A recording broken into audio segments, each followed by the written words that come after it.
you all for being here. Is there anyone needing sign interpretation? Okay. Okay, Carol, Superintendent Smith, would you like to start us off?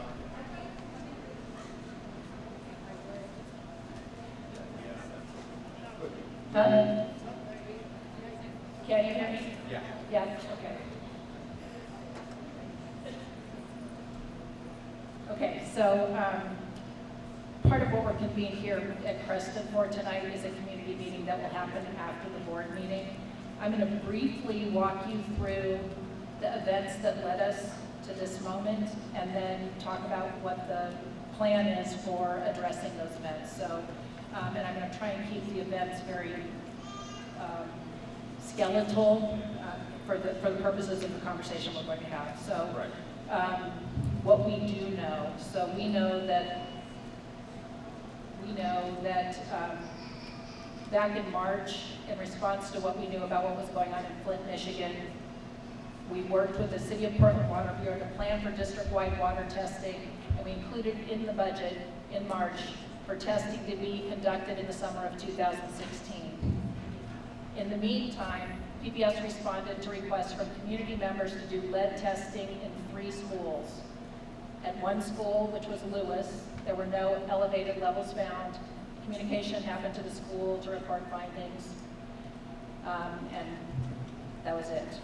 In one school, Rose City Park, signs were posted to close fountains while they were being fixed.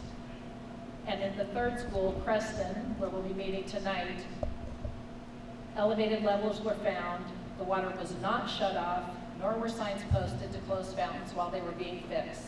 And there were 8 days between receiving the test results and completing the mitigation that those water sources were not shut down. This was also further not communicated to the superintendent and then subsequently not to the board or to families. So this is the situation that has caused a significant amount of concern. So I was made aware of the situation late last week and subsequently informed the board.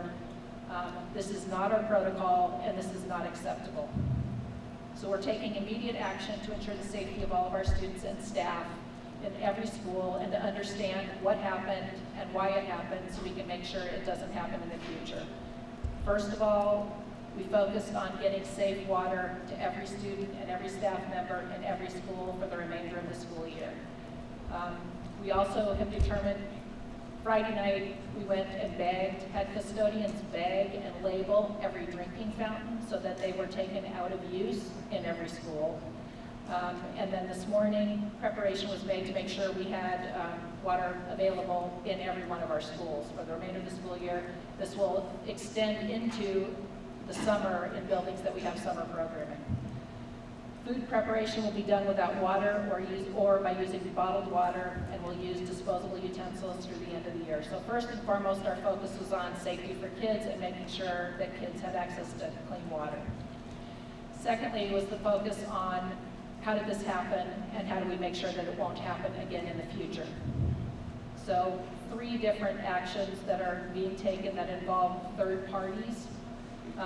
2 of them are looking backward and 1 is looking forward. So first, we'll be conducting a third-party review of staff actions that resulted in delays in shutting off the impacted water sources at Creston and in the delayed notification of both myself, our board, and our families. The board and I are working closely together on this. We're setting up a third-party investigation to determine where there were lapses in protocol, judgment, and communication. I will be asking for full cooperation from staff in making information available to the investigator, and I'll be putting potentially 1 or more individuals on administrative leave, pending further action, and then take action as the facts dictate. So I am reserving action until I fully understand the facts, and we will have this third-party investigator help us determine that. We'll also be doing engaging a third party to do a system review of procedures and protocols regarding water testing, and this is the look backward, so starting in 2001, which was our last district-wide water testing, looking at any subsequent water testing that has occurred in between, with the intent of having that inform changes in practice as we go forward. The second part to this is we're going to form a healthy water task force, which will include members from, for instance, Multnomah County Health, Oregon Health Authority, some environmental groups, potentially engineers who work on water quality, but experts in the field who can serve as an oversight group and an advisory group as we are implementing the water testing this fall, looking at best practices, looking at procedures, protocols, what are the intervals at which we should be testing, what are the intervals at which we should be changing filters, and working to demonstrate best practice.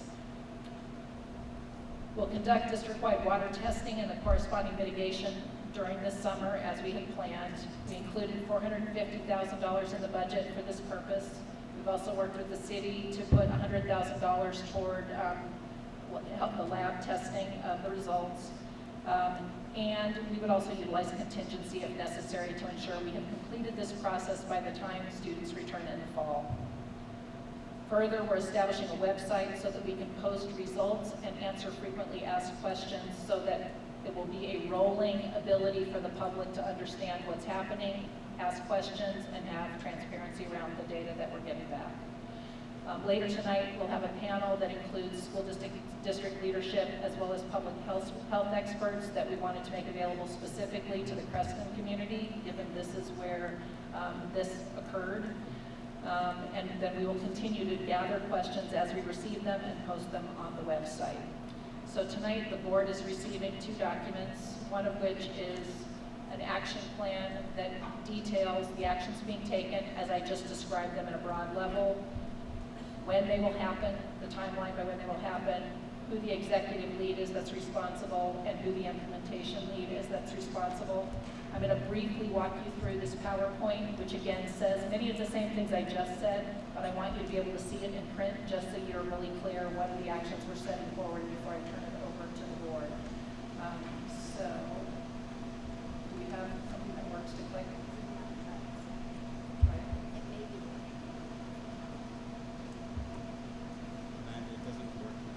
There we go. Okay, first goal, as I said, and our first area of focus was to provide safe drinking water for all students and staff through the end of the school year and during summer programming. This also includes people who use our building, so our CUB, our conditional use of building folks are part of who we're planning for. Some of these actions have already taken, bagging drinking fountains in all schools, posting signs in multiple languages that drinking fountains are closed. Secondly, procuring bottled water for 49,000 students and 6,000 staff to be estimated at 2 bottles per person. We are continuing work on purchasing and donations. And then the distribution of bottled water, which again happened on Sunday, and water was distributed to 94 sites. Recycling, we're working with Waste Management on the recycling plan and provided schools with additional receptacles for doing the recycling. We heard back from several schools today that either here are the challenges they're having or that it was working well, so we'll keep tight communication. Food preparation, we are doing food preparation without water. We're using bottled water through the end of the school year and using disposable plates and utensils through the end of the school year. Communication. We did an all PPS communication regarding Creston and Rose City Park on Friday the 27th after we understood the situation. We had a safe drinking water plan that was communicated to families in a press release to all news media on Friday. We're holding community meetings both here in Creston and at Rose City Park. And Multnomah County Health has offered to provide on-site blood level screening for lead at Rose City Park and Creston schools. They're also making available their regular clinics and making sure that we're aware of when those are so people can access them. Further, we're establishing a protocol for communicating with the community about the results of water testing and a website for ongoing posting, as I just described, so that the community is able to access testing results and mitigations that we're doing as we are doing them. Oversight and accountability. Today, we are developing a plan for water safety, which you are hearing right now, providing this report to the board. Secondly, we are getting a third-party review of the water testing protocol that we from Multnomah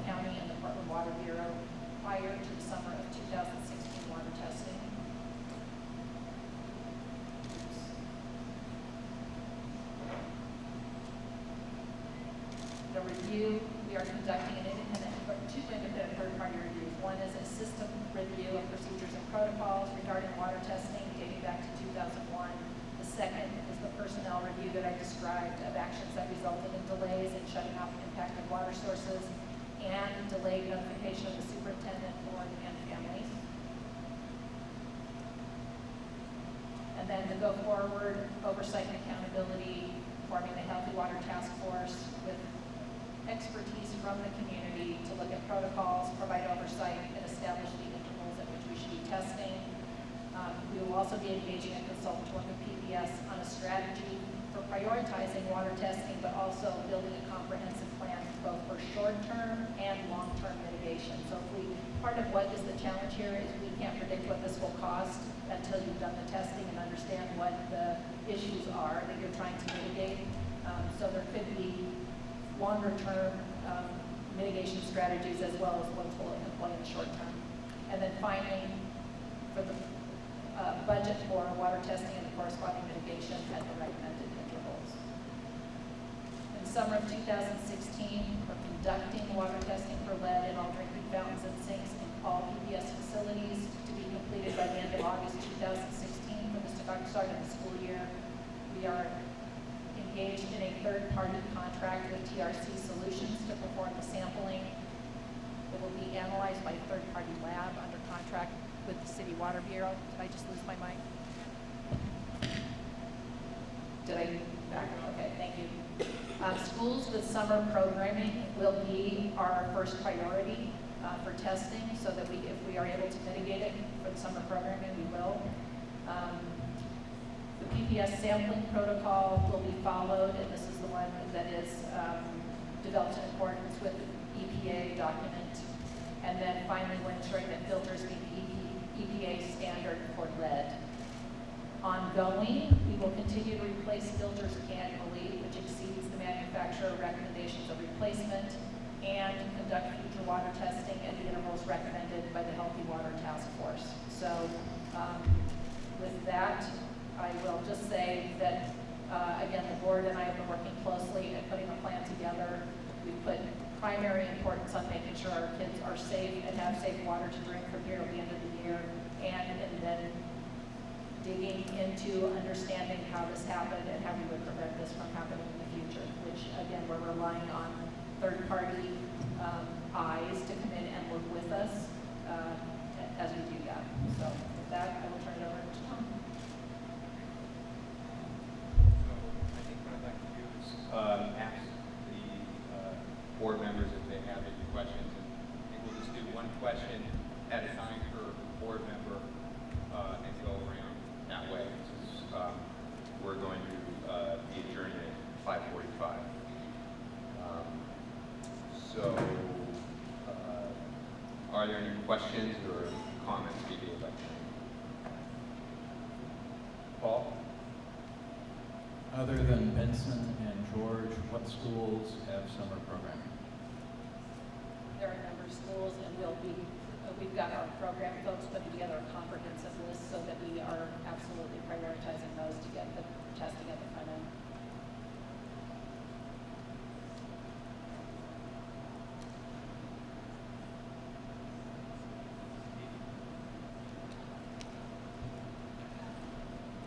It seems like the testing schedule is too prolonged. We're waiting until August to finish all the schools for the testing and water. So the testing and the mitigation will happen over the summer. So this is also addressing the issues So that come from an when- action. When will the testing be finished? And I may call on Tony Magrano to answer that question.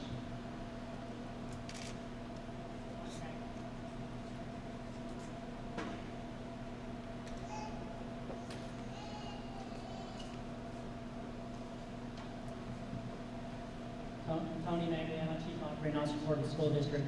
We met with the contractor this morning to make sure we had the same scope defined. The goal is to have all schools tested, all fixtures that exceed the EPA action level replaced, and all fixtures performing below that standard, so that all drinking water is safe before students get back to school.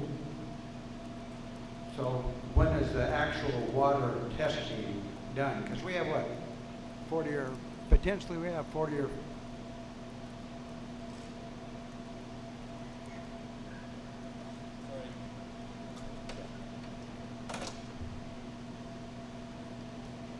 thank you. Thank you. Potentially we have 40 or 50 schools that could have problems. We're kind of, this sound like we're acting like there's 2 schools with problems, but potentially there's 40 or 50, quite possibly, that have similar problems to Creston and Rose City Park. So I would think those parents would want to know right away, as fast as they could, to get their children tested. So it seems like 2 months to test all those buildings is a long time. It won't take, I mean, we'll have buildings done sequentially over the summer. So we'll be going through a number of schools. We can't do all schools at the same time. We don't have the capacity to do that. And right now, the Water Bureau, we may have to use multiple testing facilities to actually to do the testing, because there's the sample collection portion of it, then there's the taking it to the lab and having it tested, and there's the going back and evaluating all the fixtures that exceeded the maximum level, making the corrective action, Well, what I'm resampling those to ensure that the corrective action was successful. So it's a pretty comprehensive process. What I'm saying is that in order to help parents understand if their child was in a school that does have lead problems, that we should test all the water fountains first before we test it, because some schools are 80 or so water sources, 6 water fountains. We test the water fountains, get that information out to parents right away, go back and test the other, which are not as important, because kids aren't drinking out of the bathroom sink, but occasionally, but they're drinking out of the water fountain. So I would think we test all the water fountains first, get that information out to parents, and let them know if their child was in a school where they need to be concerned about it. I'll take that up with the. It's a great Yeah, I'll suggestion. take that up with the contractor and the staff and see if we can prioritize drinking fountains across the board first before we get to sinks and speed that up. Yeah, it's a good Makes sense? suggestion. Thank you. But Tony, part of the protocol is that parents will be notified on a rolling basis as soon as their school has been tested, right? Correct. As soon as we know the results, we're being transparent and messaging that as quickly as possible.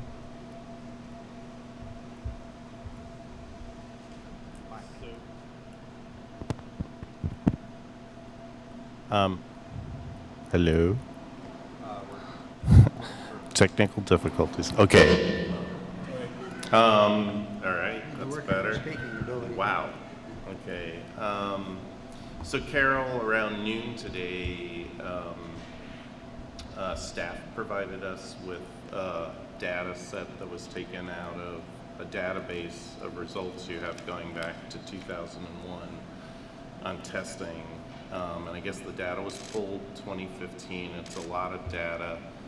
I know that we're going to have an independent process to look at this, but now that this data is public, people are going to have a lot of questions about it because there are a lot of schools named. Is there a way that we can just expedite saying what that data means? So I will tell you that today I had a conversation with a performance auditor and said, I have you take a look at the database, tell me what scope of, I want to be able to do this on an emergency basis so that I'm not going to put it out for bid. If you can do it, great, we do it. And here are the questions we're trying to answer by looking at it. Because I think some of this will also be about integrity of the database itself, because it's kind of an archaeological dig over time, but she was taking a look at it to see what she would be able to give us with what speed. So, yeah, we're working on that. But Mike, I think that's a good point. And clearly, part of the objective is to get information out as quickly as we can. And this is a particular one that would be helpful.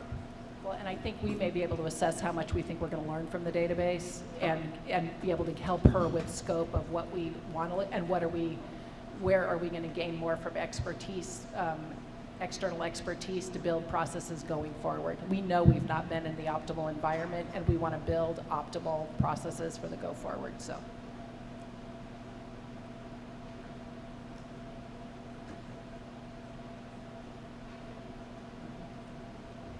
Steve? Yeah. Go ahead.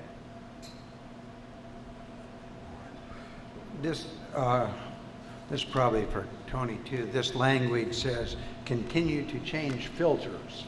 Does that language mean that we've been changing the filters at all our schools for the last 15 years on a regular basis? So I'll acknowledge when I first started with the district 8 years ago, there were a lot of discrepancies around filter replacement. A lot of our filters, all of our filters originally were changed in-house by our own plumbers. And I know the board's aware of the challenges we have with staffing our maintenance department. So a corrective action we took was we contracted out the filter replacement. Now, we purchased the filters, but the labor to install them is contracted. So can I say with absolute certainty that every single filter's done? No, but I can say with absolute certainty that we've got a process in place that provides the labor to do it. And it happens every year in all those drinking fountains that have filters.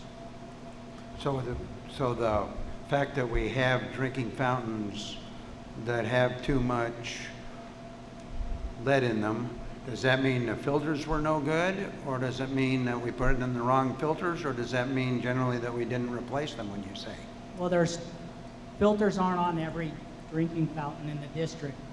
When you go and you sample, if there was no lead content, if I go back to 2001, if there was no lead or copper content in the initial sample, a filter wasn't installed on the drinking fountain. How water flows through the building, the type of the fixtures and the pipes are where lead comes from. So in some cases, you tested a water filter, the fixture and the lead level was high. You removed the fixture, replaced the fixture, and you ran a second test. If the test was good, it was the fixture and no filter was applied. If the test was bad, you added a filter and you resampled again. If it was below the EPA action level, it was marked as clear. That's my understanding of how that process was. The ones that snuck through, we got to investigate that. See how we snuck through and ended up above 15 parts per billion in our drinking fountains. I think investigating the 2001 report to determine, in fact, were all drinking fountains tested or not, will be a huge help from an outside party looking at that and providing recommendations on those protocols. Thank you.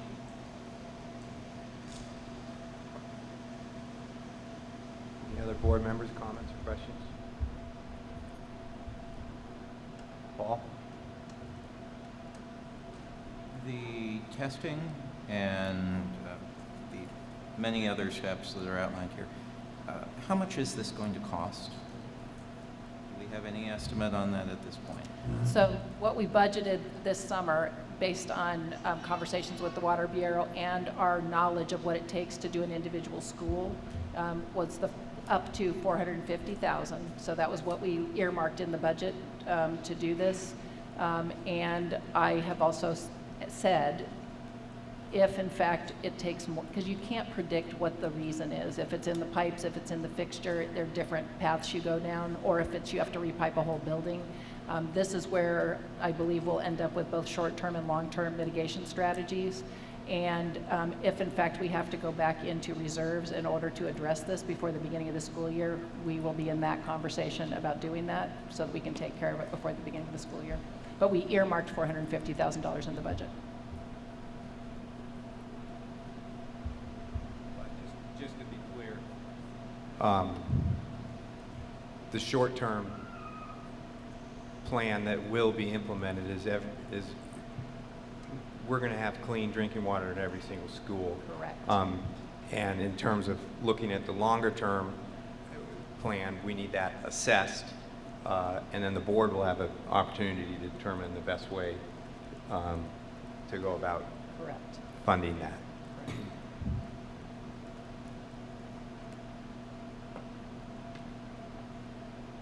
Steve. Carol, you're bringing in an outside person to try and investigate what's happening.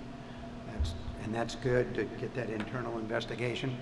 My assumption is that the board will be bringing in an outside person to investigate the overall situation from the outside. Is that how it seems to be working out? I mean, our board members are going to be, is that the direction we're going here, or what? So I will say conversations, we've been working closely with the chair and with board members on how we build this plan. And I've been doing the investigation of who might be potential investigators for the various parts of this and who we might identify to be on the Healthy Water Task Force.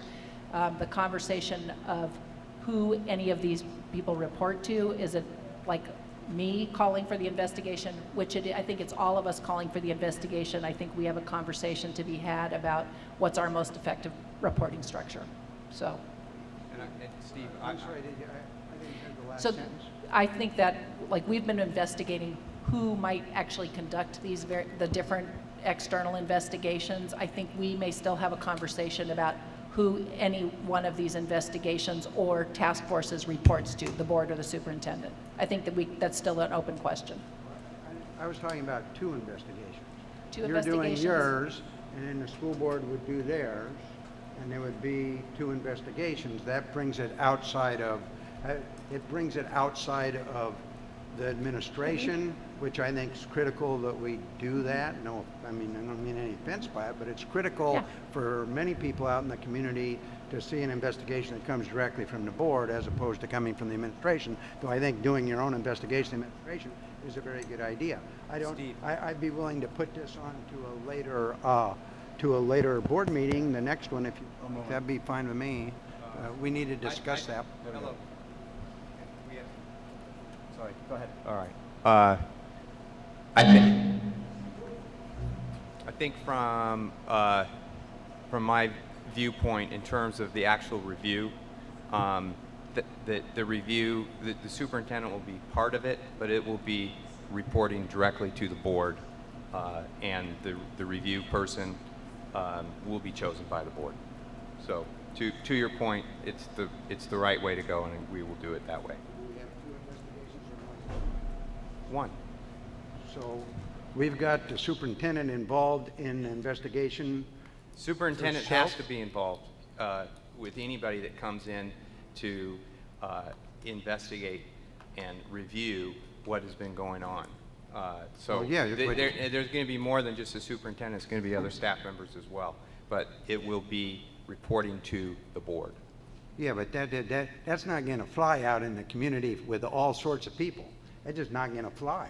And this is a big deal. This is poisoning children, thousands. This is poisoning thousands of children in the school district. We can't just flop this off to the superintendent and say investigate what's taking place. We need to actually have our own investigation also. I'm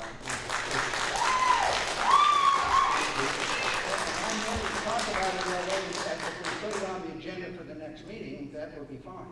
Well, But I wanna- you're just misunderstanding what I'm saying. No, I don't. I don't misunderstand what you're saying at all. I don't think, Tom, maybe I don't know if we're getting communicating past each other, but the superintendent should not be involved in picking the person.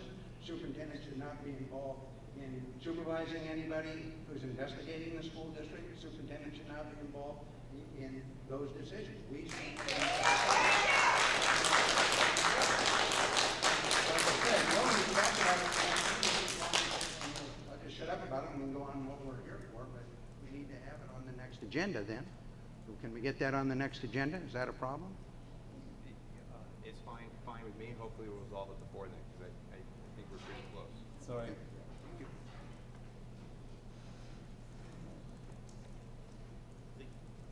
Mike?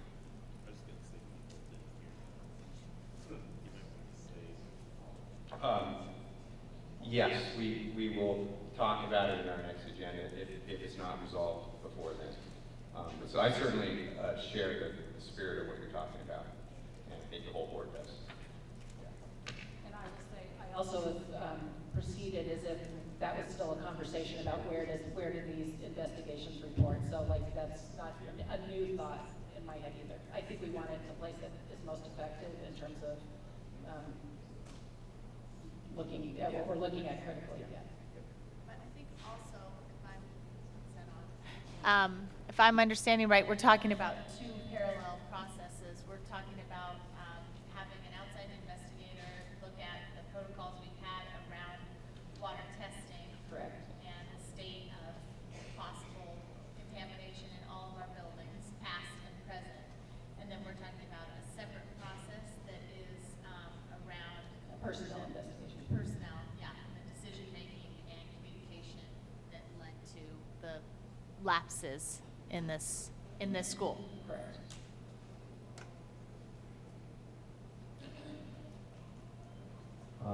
Anybody else?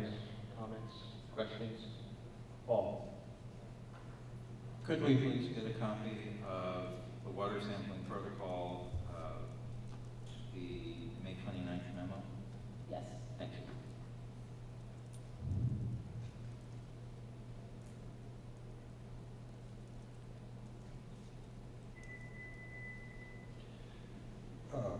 Carol, we're going to do some blood sampling around these two particular schools. So actually, Multnomah County Health will talk about that at the next part of this meeting at 6 o'clock. So they'll be here. They do routine screening and have offered to provide a session of screening both at Creston and at Rose City Park. But they're also encouraging people to visit their regular testing sites should they want to do that. So, but yes, they've offered to come and do that here, and they'll explain that more in our community meeting. Do we have any plans to do the other 40 schools that might show up? This is part of the conversation we've been in with Multnomah County Health about how to manage that on a scale. They've got capacity issues, but they're working with us to try and figure out how to make what they do accessible to us. Thank you.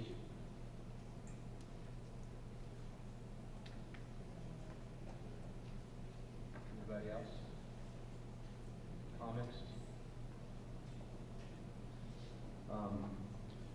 All right, well, I think I speak for the board when we say, when I say this, we all are taking this situation extremely seriously and working with the superintendent to respond in a transparent, accountable, professional manner, and one that puts our district in a better place moving forward than we are today. So with that, Carol, I'd like to close the meeting. Thank you for your presentation. We will have a public meeting starting at 6 o'clock. With that, this meeting is adjourned. Thank you. Good evening, everyone. We're going to go ahead and get started this evening. Thank you for coming. My name is Conrad Hurdle, and I'm the principal here at Creston School, the home team. We are all concerned about the water issues that we're facing right now and the testing issues. And I am very thankful that Superintendent Smith has put together this meeting for all of us. Everyone in the audience is a part of the solution, and I'm so glad all of you came out tonight. I want to introduce our facilitator for the evening, and this is our local representative, Representative Knowles, who will go ahead and round of applause.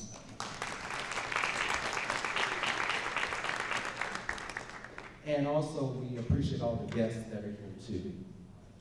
Representative Knowles, thank you.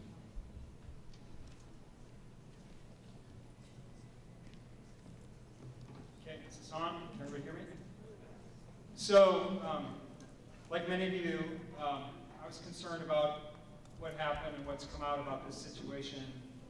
And being a responsible state representative, I let some folks in Portland Public Schools know that I was coming tonight because I was planning on listening. and learning about what happened and why. And they called me back and asked me if I would facilitate the meeting. And so I agreed. And I'm going to cover kind of the agenda that we're going to have this evening and how we want things to go. And then we're going to let it kick off. So up here tonight on the stage with me is Carol Smith, who's the superintendent of Portland Public Schools. Tom Curler, who's the school board, you're the chair right now, aren't you? Tom Curler is on the school board and is the chair of the board. Tony Maligliano, who's the chief operations officer for the school district. Perry Cabot, who works with Multnomah County Environmental Health. Carrie Salas, who is with the Oregon Health Authority and their Public Health Division. And Scott Bradway, who works with the Portland Water Bureau.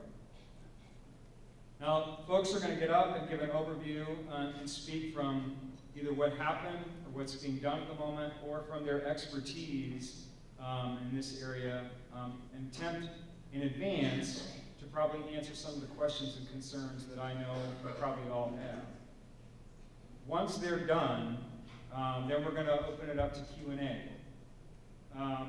And I've been assured that in the presentations that we're going to hear, we're going to get answers about the timeline and the amount of the contamination. So I know that that's first and foremost on people's minds, and I believe we're going to hear about that from the presenters this evening. When it's time for the question and answer, we've got 2 microphones that are up here toward the front. We're going to ask folks to line up. Keep your question to about 2 minutes. So be thinking. If you don't hear an answer to what you're concerned about, be thinking about how to phrase your question in that way, in that time frame. And I'll allow for 1 follow-up. And we're going to try to have everybody, have 1 shot at the mic first with their question before we give people a second chance. Okay? The meeting is scheduled to end at about 7:30. And before we get into it, I'm guessing that a lot of you are upset, maybe angry, and you have every right to your feelings. This is a bad situation. And I just ask that you hold your applause or your demonstration of your anger or your frustration or booing or whatever you think is appropriate to a very minimum while people are answering your questions. We may not like the answers, we may not agree with them, but we need to hear what these folks are saying. And the same goes for your questions, all right? I would ask that people respectfully ask their question. I know there are folks that are upset, like I said, but ask your question and expect an answer. And if we keep the booing and hissing or applauding to a minimum, we'll all come out of this at least better informed. Okay, so I'm going to try to do the best I can around that as the moderator. With that, I believe, Carol, are you the first one up?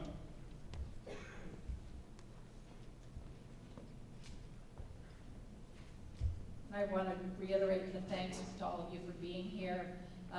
This meeting, we just had a board meeting prior to this, going through with the board. Here is a response to this situation, and I want to just say the board and I have been working really closely together to figure out a plan that is responsive. What I want to walk you through at the beginning of this, and we're taking this incredibly seriously, what I want to walk you through is the events that led us to this moment, and then I'll walk you through broad stroke, here's the plan of what we're doing to address this going forward. So bear with me if you were just in the previous meeting and heard the same story. So, and actually I'll start with what was going on in Flint, Michigan triggered us to have a conversation with the City of Portland Water Bureau about doing district-wide water testing this summer. So we were back in budget preparation, talking to the City of Portland and working with them on how we would earmark dollars in the budget to do water testing. So that's actually already set in motion, and the City of Portland Water Bureau is going to participate with us and do some offset of the costs to actually do the testing. In the meantime, we had PPS responded to requests from 3 schools in particular, sort of in the same time period, that were specific requests to do lead testing in their schools. And the schools were Lewis, Rose City Park, and Creston. At Lewis, no elevated levels were found. A report went back to the school, and business went on as usual.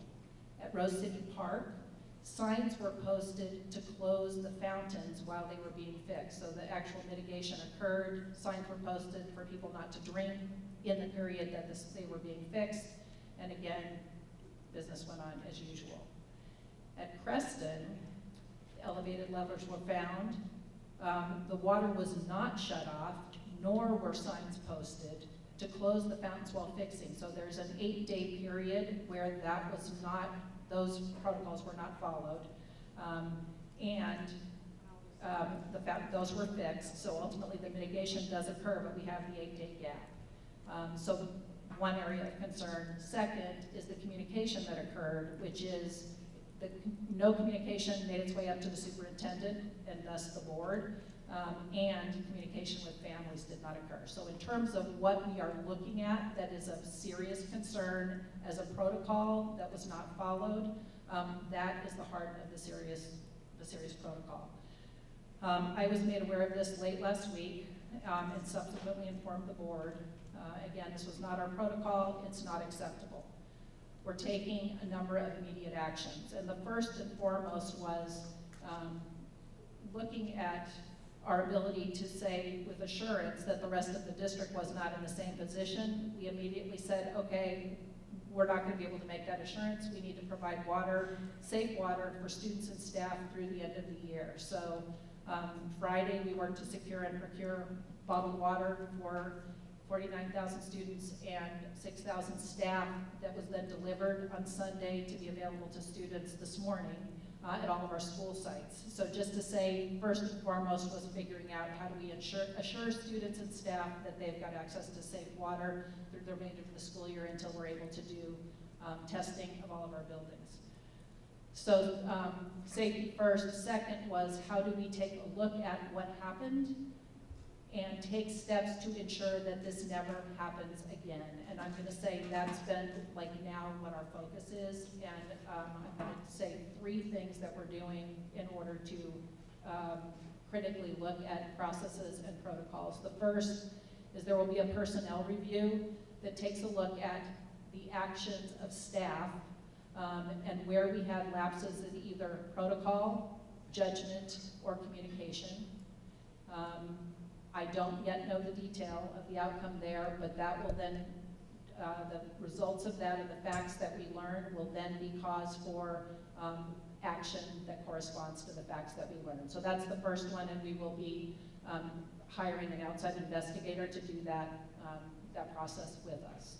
The second is we're talking to third-party auditors and other folks who do that kind of work that have content expertise to take a look back at our last district-wide water testing, which happened in 2001, any subsequent water testing that happened between 2001 and now, what were the protocols that were followed, and just what do we know about what we've been doing in that period of time, and how does that inform what we want to be doing going forward. So that's the second review that will be conducted.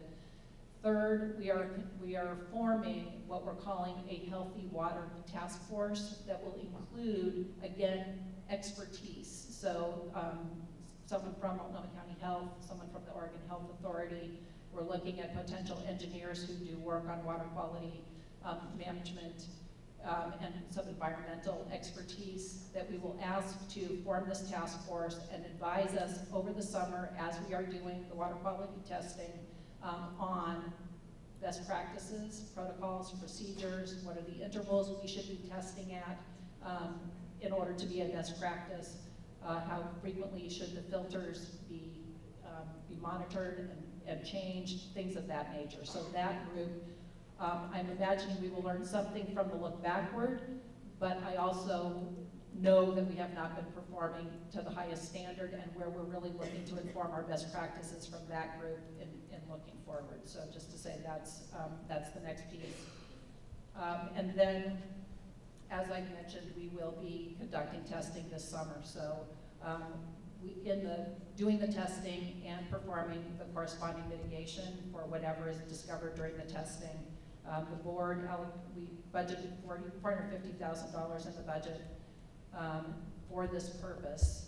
If in fact we understand that it takes more than that to bring us to the place we want to be by September, we'll go back and look at reserves in order to take care of what needs taken care of. We're also talking about seeking a consultant to work with us on both the short-term and long-term mitigation strategies, so we could discover things that require more extensive overhaul of pipes and things of that nature, in which case we'll need to do longer-term planning about how we take care of that. So tonight what we wanted to be able to do is provide you with that information of this is how we're proceeding. We've taken it incredibly seriously. We are applying this district-wide with an abundance of caution, given what the situation is, and we wanted to have people with health expertise be able to speak directly to those concerns and have us here and able to answer your questions. So again, Conrad, thank you for your welcome. Lisa Kensel, PTA president here, thank you. And thank all of you for being here to be part of this conversation tonight. Tom, are you going to get next? Okay. Is Tony going to go?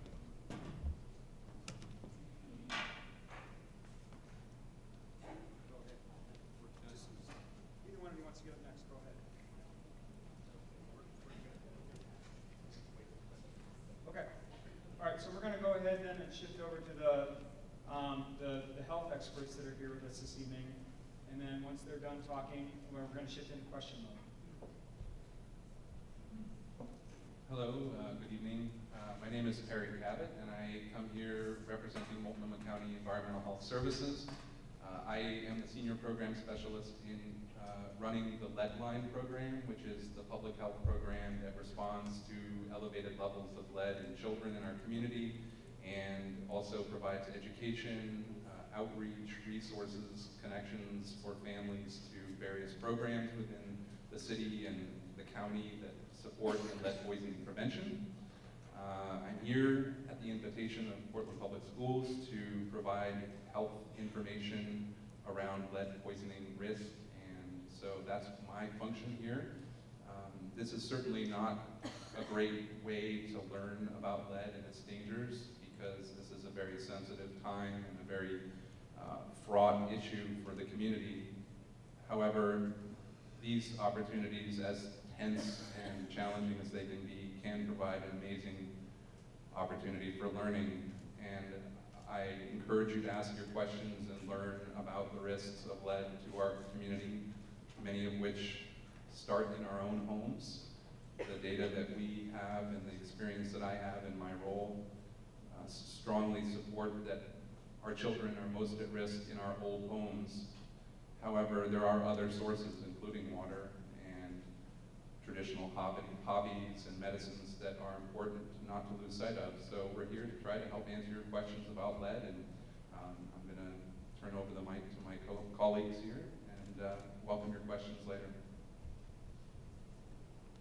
Hi, my name is Carrie Salas. I'm an engineer and manager with the Oregon Health Authority and the Drinking Water Services. And I first just want to say I can totally relate to your concerns. I have a 3.5-year-old myself, and he'll be entering school in a couple years, so we certainly are aware of what an important issue this is. So I wanted to tell you a little bit about the role of my agency, which again is the Oregon Health Authority Drinking Water Services. So we primarily implement the Safe Drinking Water Act, which is a regulation that applies to public water systems, such as the Portland Water Bureau. So part of that regulation includes testing of water, but specifically in customers' homes at their taps inside their home. So the purpose of that testing is to generally decide if the water needs to be treated to reduce the corrosivity, which would reduce lead at the taps. So through these regulations, Portland has done testing at the homes, and they do apply a chemical to reduce lead levels at the tap. So there are no federal or state requirements to test for lead in schools, but our governor has shown clear leadership on this issue. It's a big concern for her. And so she wants the Oregon Health Authority and the Oregon Department of Education to work together, which we are starting to do, to come up with a systematic approach to how we can consistently help schools reduce the risk to children.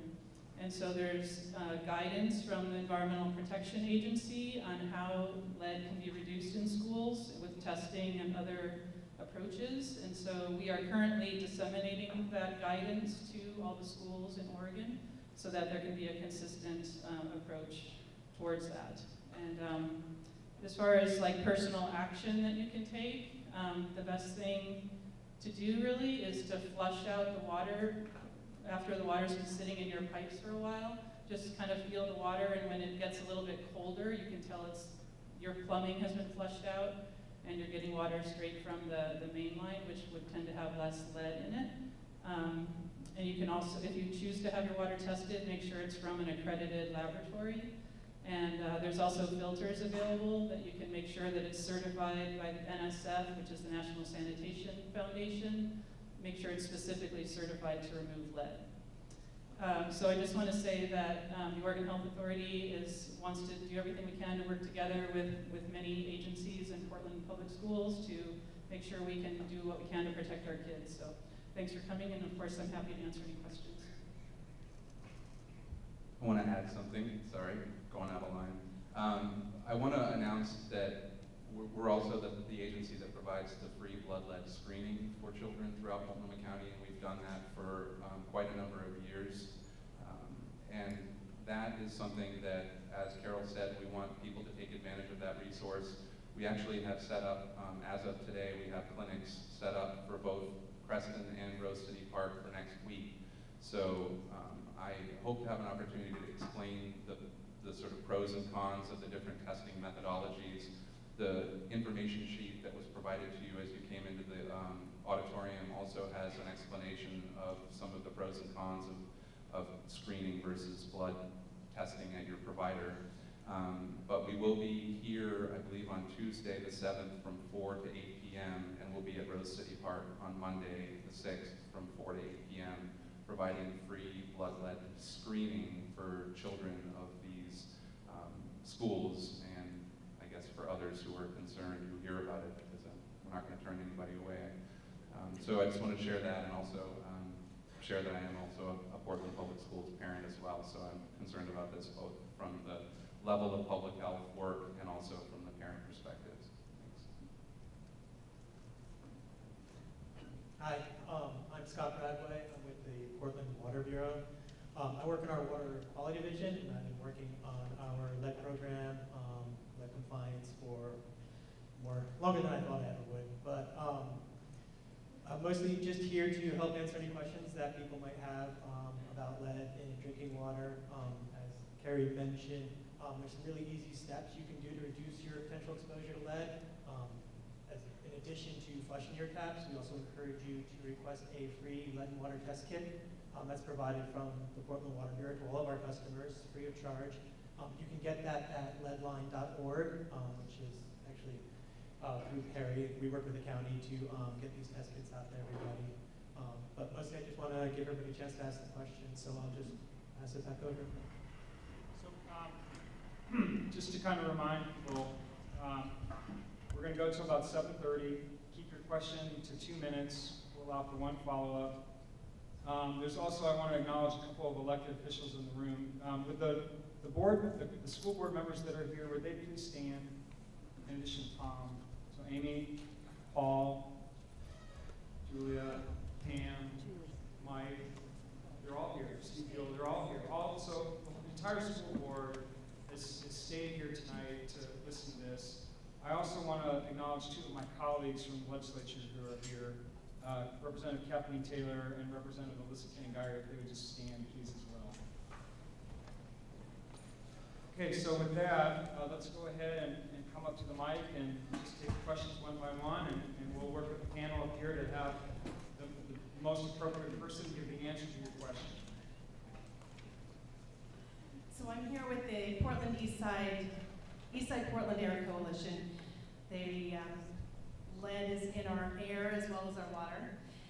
We have been speaking with toxicologists and naturopaths to find that it's about a 30-day period of time to get accurate lead results from a blood test. And I see in the literature that you have 3 to 4 months, and I'm wondering if you're expressing the urgency to parents that they don't have a long lag time before they can get accurate results as to their child's exposure. Sure, that's a great question. So the half-life of lead in the blood tends to be viewed in the 30 to 60-day range. So that means that after about that period of time, it will be maybe half expressed. Generally, blood lead testing is viewed as being an indicator of current exposures, and typically is able to pinpoint exposures as far as 3 months back. My experience in doing this work for a number of years is that it's often, if a child has an elevated level of blood, which is mostly what we're investigating, that's often there for even longer than 3 months. So I'm not concerned. Well, number one, it's not gone in 30 days. So that's the first thing, is that it's still there.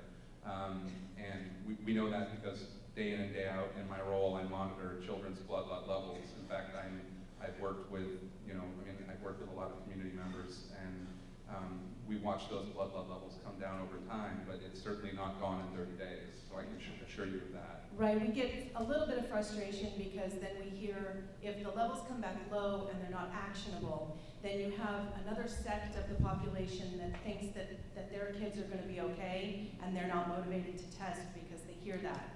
So if everybody could be motivated to test at the same time, and also find out that they need to be intaking more calcium in their diet to make sure that the effects of lead are mitigated. So I think a lot more information and urgency needs to be expressed to parents in many different forms, many different languages, and not just by email and telecommunication. Mm-hmm. Right. I'm just going to go over the mic. Okay, so this gentleman here, next mic. Yes, Mike. It's not on. Can I follow up? Okay, it's on. Sure, I'll let you follow up. I just wanted to say that we as part of our conversation with Portland Public Schools in making the recommendations around follow-up testing in the schools, one of the central points that the Multnomah County Health Department leadership brought to that conversation was that we felt that the testing of the water in the schools should take place sooner rather than later, because we were concerned that if there were elevated levels in children related to exposures to water, waiting a long time to find out if a school has an elevated level of water in their taps doesn't really help us understand if there's any connection to an elevated level in a child. So we were actually very clear in our communications that we encourage that testing of the facilities to take place in a very timely manner for that very reason that you expressed. And we do. I'm pretty proud of the work that our agency does around our culturally appropriate outreach. Our screening clinics are reaching a great swath of Portland, including communities that are traditionally facing barriers to services. And so I think if you wanted to have a deeper conversation with me at another time, I'd be happy to share with you some of the efforts that we've been making in that area. Okay, go ahead. Yeah, this question is for PPS in general. What are the positions that are being reviewed in terms of accountability for decisions made or delayed? Well, I think my name's Tony Maglano. I'm the Chief Operating Officer for the school district. So the functions of student transportation, kids on yellow buses, the function of water testing, the function of feeding students, all have huge safety implications. So ultimately, myself and on down are part of that. So that's how wide or how wide ranging this review is. We're going to look at the whole chain of communication, and which will include multiple staff. So I don't actually, we're going to have a third party come in and look at the entire communication pattern and do an analysis that could have people that I wouldn't even know to name right now as part of it. So that's why we're asking a third party to come in and do it with us. So, and I'm reserving, waiting till I hear facts that come back from that before I make actions that will occur, but actions will occur. Okay, Okay, go ahead. Hi, my name is Judy Burke. I have a third grader and an eighth grader at the Access Academy at Rose City Park Elementary Building. I have, the third grader has been drinking from the fountain with the highest lead level that's been found all year. And last year and the year before was using another one of the high lead level ones. So for 3 years of his 9-year-old life, he's been drinking this water. And I want to thank Carol for her apology. I have 3 short points to make about the Rose City Park building and then one general question for PPS. First of all, in our research that parents have been doing, we learned that the filters that the district has been using since the testing in 2001, they're called Pentec CFB-PB10, are not certified for lead removal by the NSF. They are not certified. So I'd just like to point that out and suggest that might not continue in the future. Number 2, one of you mentioned flushing the pipes. And I know that's part of the protocol that's supposed to happen, especially at these very old schools. I have never been able to find documentation that the pipes at Rose City Park were flushed before the opening of each school year and flushed regularly. And I'd like that to be investigated. Number 3, I would have to quibble with the notification and the signage about water fountains and the timeline, and I think that needs to be looked at more. And then my broader point is this.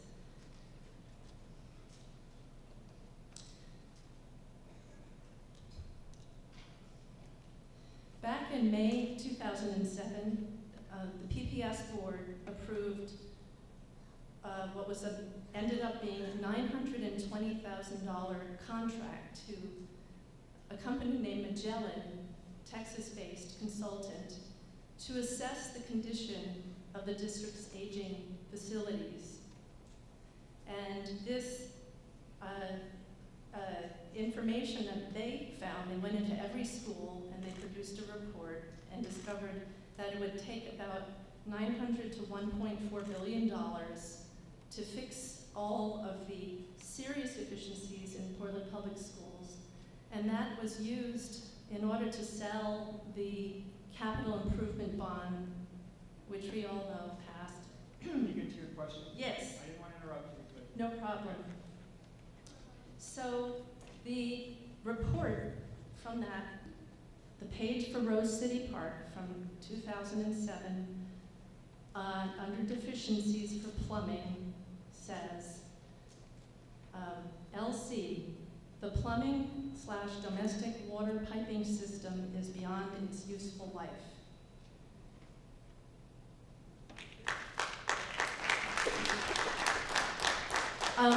So I have to assume that they probably tested the water, but I was not able to find any of that information about what they actually did because it wasn't made public at the time. And I tried to call the company to ask a few questions about the report, but they no longer exist. So I'd like to know, since PPS already spent an enormous sum of money for an outside consultant to look at the deficiencies of the schools and already learned this about Rose City Park and who knows how many other schools, what's going to be different this time? Thank you.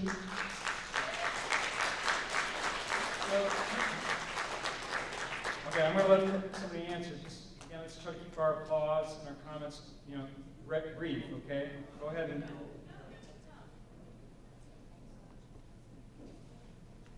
So Tony Magliano again, the Magellan report does exist.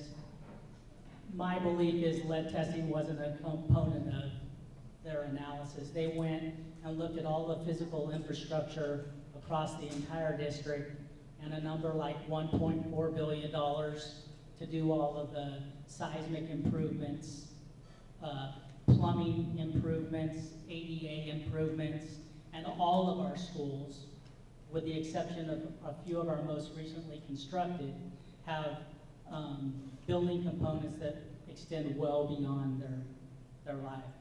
So the report has been used to inform, the work that's been going on in the bond.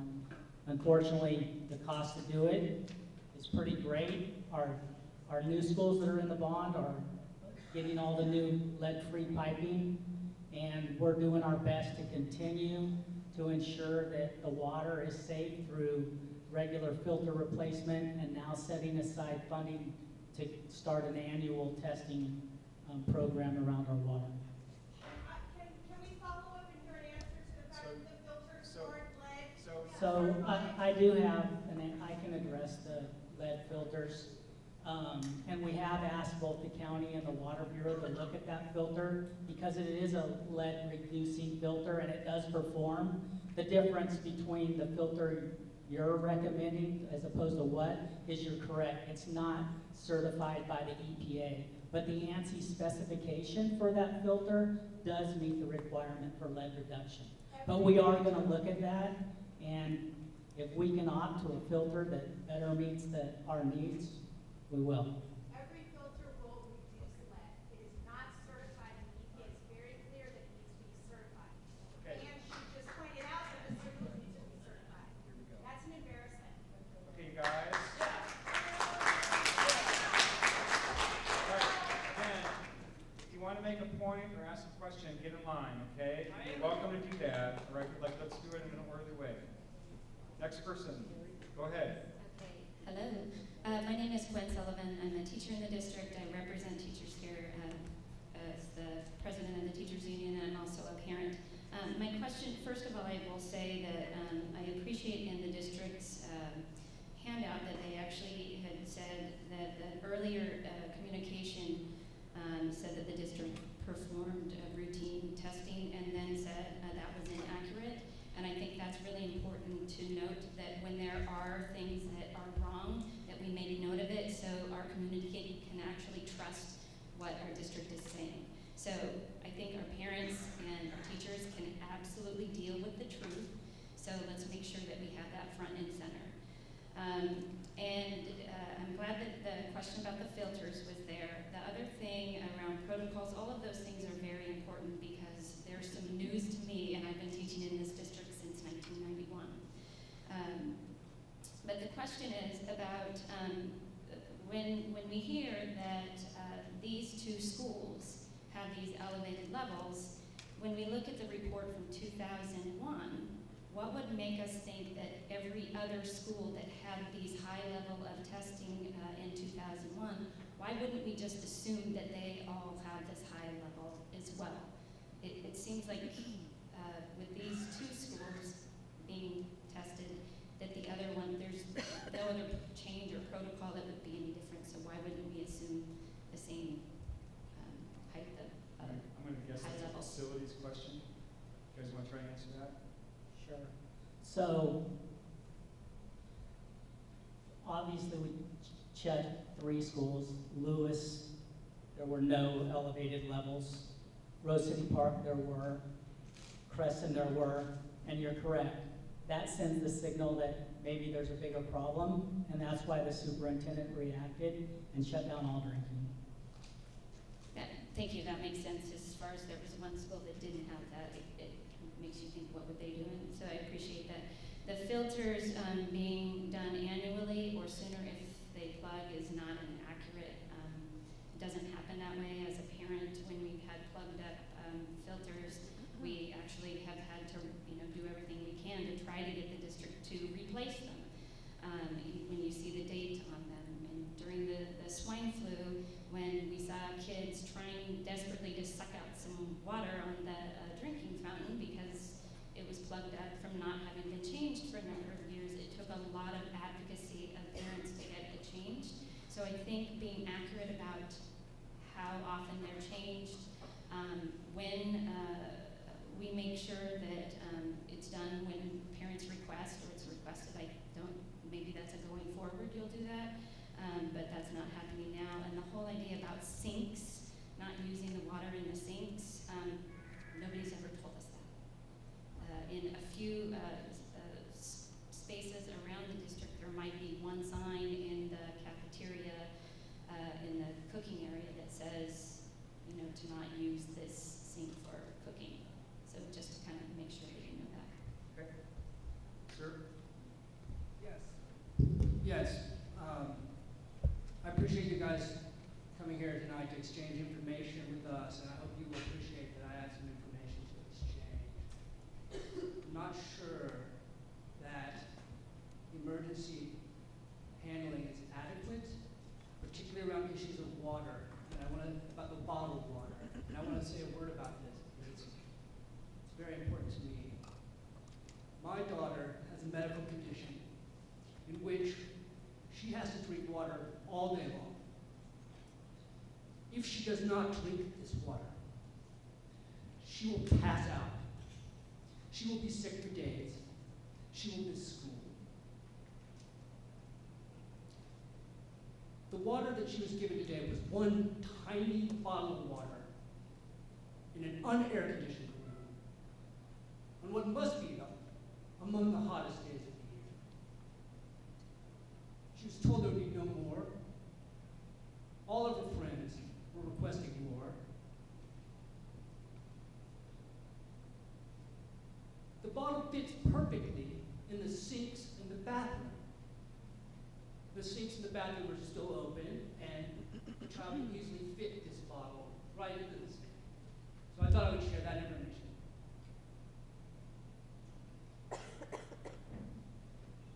Thank you. Okay. Mark? Go ahead. My name is Creston, and my daughter attends Creston School for 2 years. And as I heard that the next screening will happen in Creston School on next Tuesday. So up to that day, from the last day, all the students exposed to the lead containing water is from May 28th. So actually, and it will be the next Tuesday will be June 7th. So it will be 10 days from the last day all the students exposed to the net. My question is that why it takes so long to have the net screening? Because until after 10 days, maybe the net is not still residue on blood anymore. It could be on the brain, on the bone, but does it have any evidence, any guarantee that the lead that all the children exposed for the whole several years, I assume, is still in the blood at that time? So why is it need to wait 10 days to take that screening? And my second question is that, does it have any follow-up check for student health or just only the next screening? Yeah, that's my two Is questions. there somebody that wants to take a stab at answering the question about when the test is happening?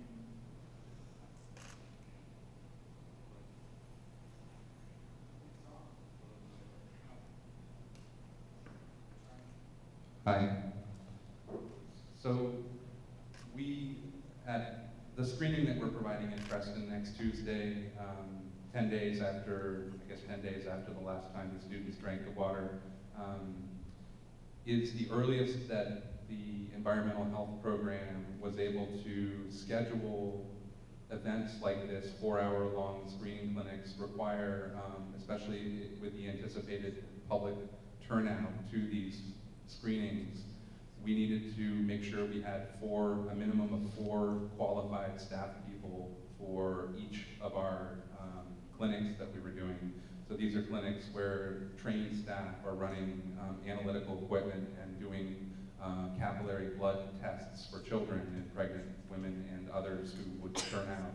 And so given that we learned about this on Friday, like everybody else, we decided that it was not feasible to put together events for this week after the Memorial Day weekend.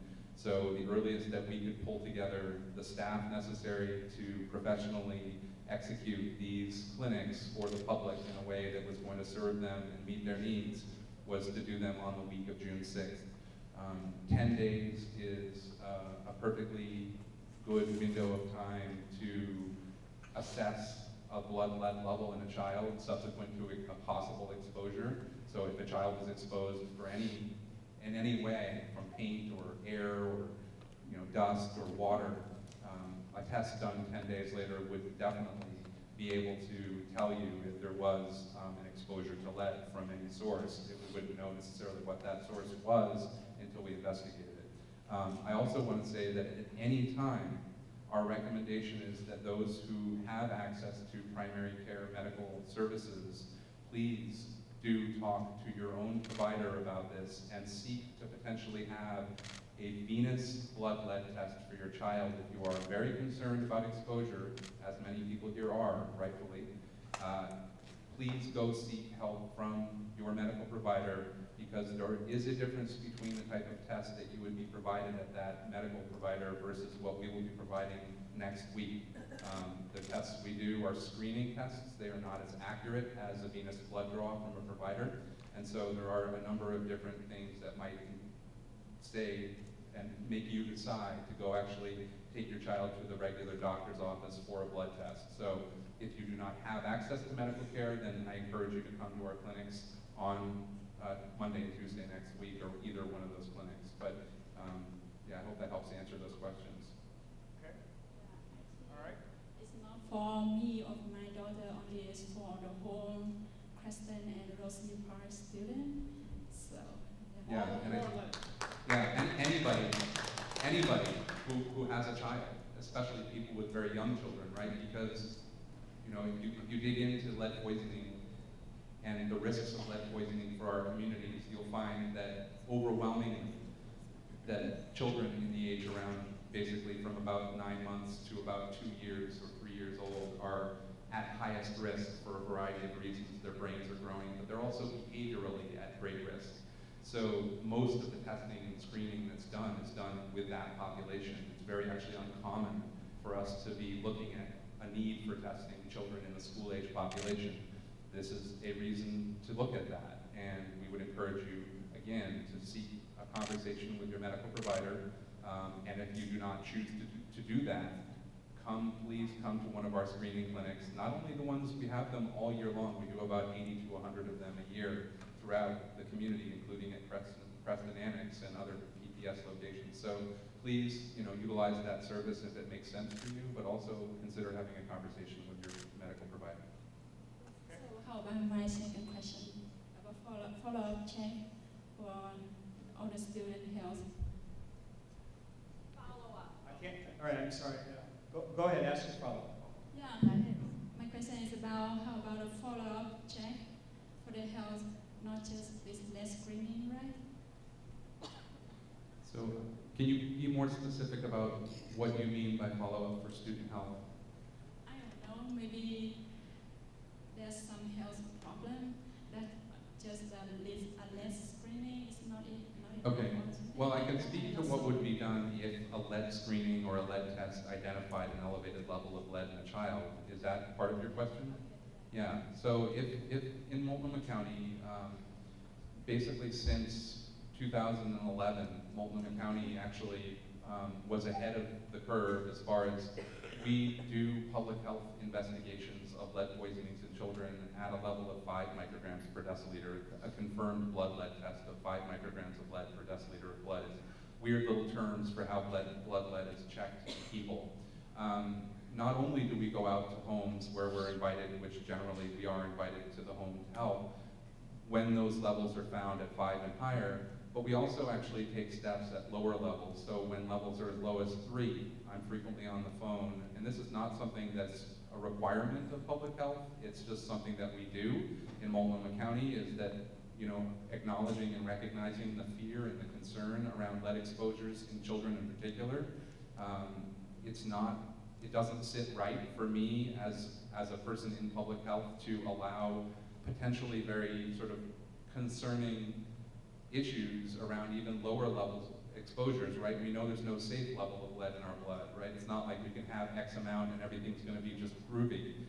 Lead is a potent neurotoxin, it's a poison. And so saying you can have a little bit and it's all okay just doesn't really ring true for me.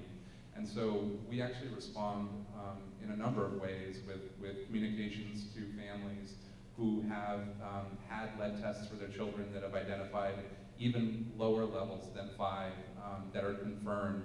So we do have those conversations. We connect them to grant programs where their houses can receive grant funds to remediate lead hazards. We connect them to nonprofits that do lead poisoning prevention education. We have conversations with them about how they can talk to their provider about the next steps and next testing for their child. So there are a lot of conversations that do take place in our community from the public health standpoint around this particular topic.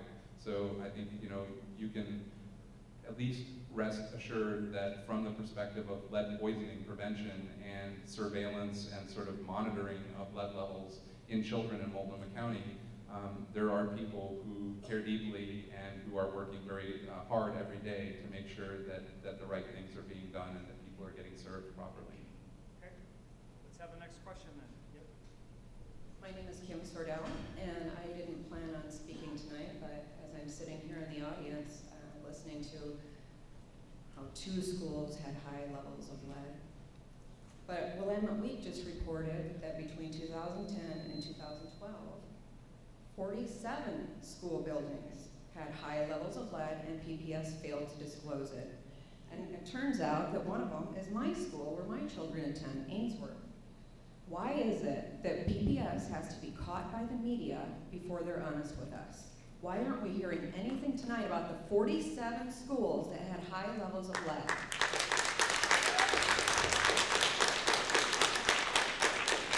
The other thing I want to say is I've been here since 5 o'clock and I have not heard Superintendent Smith, the leader of our district for 9 years, take any responsibility for any of this.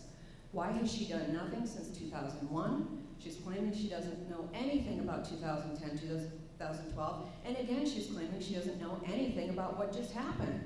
How can we trust a leader who doesn't take responsibility, who wants to and be in charge of investigating herself, and cannot leave the school and provide a safe education?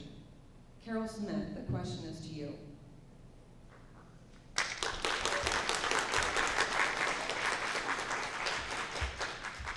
So thank you for the question, and I would say the report that's being referenced by Willamette Week does an interim look at testing that's occurred between 2001 and current day in response to community requests or school requests to do an examination of a given water source.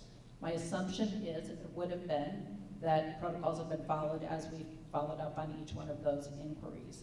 I would say as a result of what the situation is that drew us here, which I believe I've taken full responsibility for and been very transparent about what has occurred and what actions I'm taking in order to look at what happened that brought us to this place. Like, I would now go back and look, and this is why I'm saying I want somebody to do a third-party review of what has happened in that intervening time and to affirm that in fact we did follow protocol in those intervening. Why weren't we told about the 47 schools that had high levels of lead in 2010 to 2012? Why was it kept secret from us? Here's what I will tell you. I don't know that we weren't told at that time. Like, much of our interaction with facilities and with our safety department happens directly between schools and our safety department investigating a specific situation that is then mitigated and communicated back to the school. I mean, this is... I don't know what that means. I'll tell you. So if a school, and actually Tony may be able to explain this better than I can, and actually I'm going to ask him to. If a school says, I'm talking, I'm answering. If a school is raising a concern and our safety department responds, they go and check. You can't answer the question, say so. And do. and do the test, they would then post, respond, they'd follow EPA guidelines and deal with it, either adding a filter, changing a fixture, doing whatever it is that's required to mitigate it. I would not always hear about those because it would be something they would take care of and inside the scope of their job. So my assumption would be that's what's happening district-wide. Right now, we've got a situation that's causing me to question that and to call for taking a look at whether or not we're in fact following our protocols, which is what I'm doing. Why haven't you asked until now? Why haven't you asked your I'm department going to until respectfully now? interrupt, okay? We're going till 7:30, it's almost 7 o'clock. She answered your first question. You can get back in line. I want to let other people ask, okay? Go ahead. There's one other thing from the board perspective. That tonight, the board indicated that this data, it's a high priority to look at it as soon as possible and understand what's happened, what hasn't happened, how complete the data is or incomplete. So it is a high priority for the board. Go ahead. Can I do one more addition to that, Rob? Just to say that, like early in this conversation, I also talked about the fact that we had initiated doing district-wide testing in this current budget that was planned for this summer, which was at that point a proactive move saying that we needed to do district-wide testing. So just to say that is in motion. Okay. Go ahead. Hi, my name is Jessica Lindley. I have 3 kids who are either here or graduated through Creston. And my question is, one, I think it's great that you guys are doing the free lead testing. That's wonderful. I know we took our kid in this weekend to have him tested as well. It's a great opportunity. If my child does come back with a positive lead testing, one, how does Portland Public Schools handle that protocol? Do you have something set up for that? Because we know clearly they were exposed. What level, I don't know, but we know that they're exposed.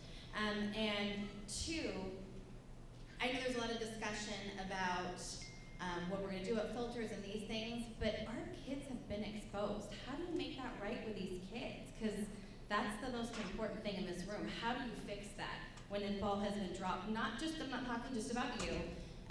Things were done here at Creston within the past couple years with upgrades and things. It's not just you, but with our kids in general, how do we fix that?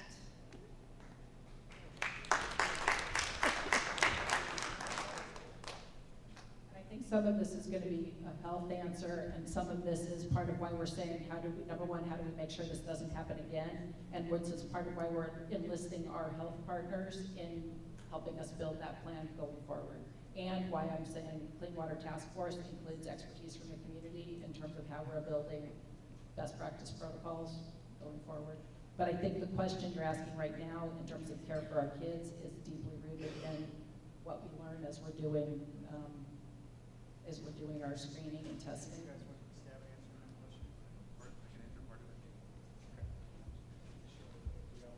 I think one of the questions was around if your child had come up with a high lead level, what are the steps that are taken? And I can speak to the public health steps, which is that the first recommendation that if you went and got a screening is if it comes up high, to go get a venous blood lead test to confirm the elevated level from the screening. If your child is confirmed as having an elevated lead level or lead poisoning, then it becomes a conversation like both with us at Public Health and also with your primary care provider as far as follow-up monitoring. We really want to take steps right away to identify the source, which can be tricky. Mostly we start at the home and we work outward as needed.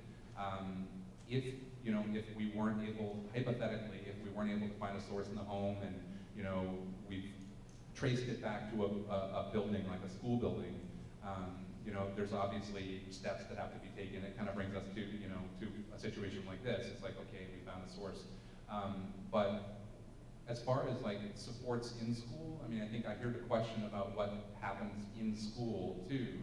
And I think that becomes a question between you, your medical provider, and then like the support services through the school as far as providing special supports for children who have diagnosis of lead poisoning.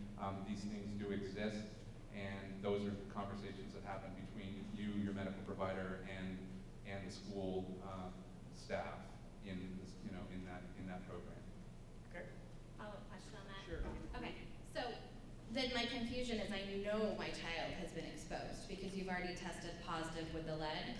So if you know that that's a risk up front, especially, I have an autistic kid who's come through this school, and the stuff I've been learning about how lead can amplify autism and do all these things is really concerning. And I don't mean this offensive, it's just that you've dropped the ball so many times, it just kind of makes me nervous that you're not going to follow through. Does that make sense? And I don't mean it rude, I really don't. I'm just concerned as a parent that our kids aren't going to be put first. Maybe you guys want to take a stab at that? Or maybe that's just a comment? The board is going to make sure that we follow through You on getting tested lead your out child this weekend? As is the superintendent. Okay, and you're going to post that, or how do you know?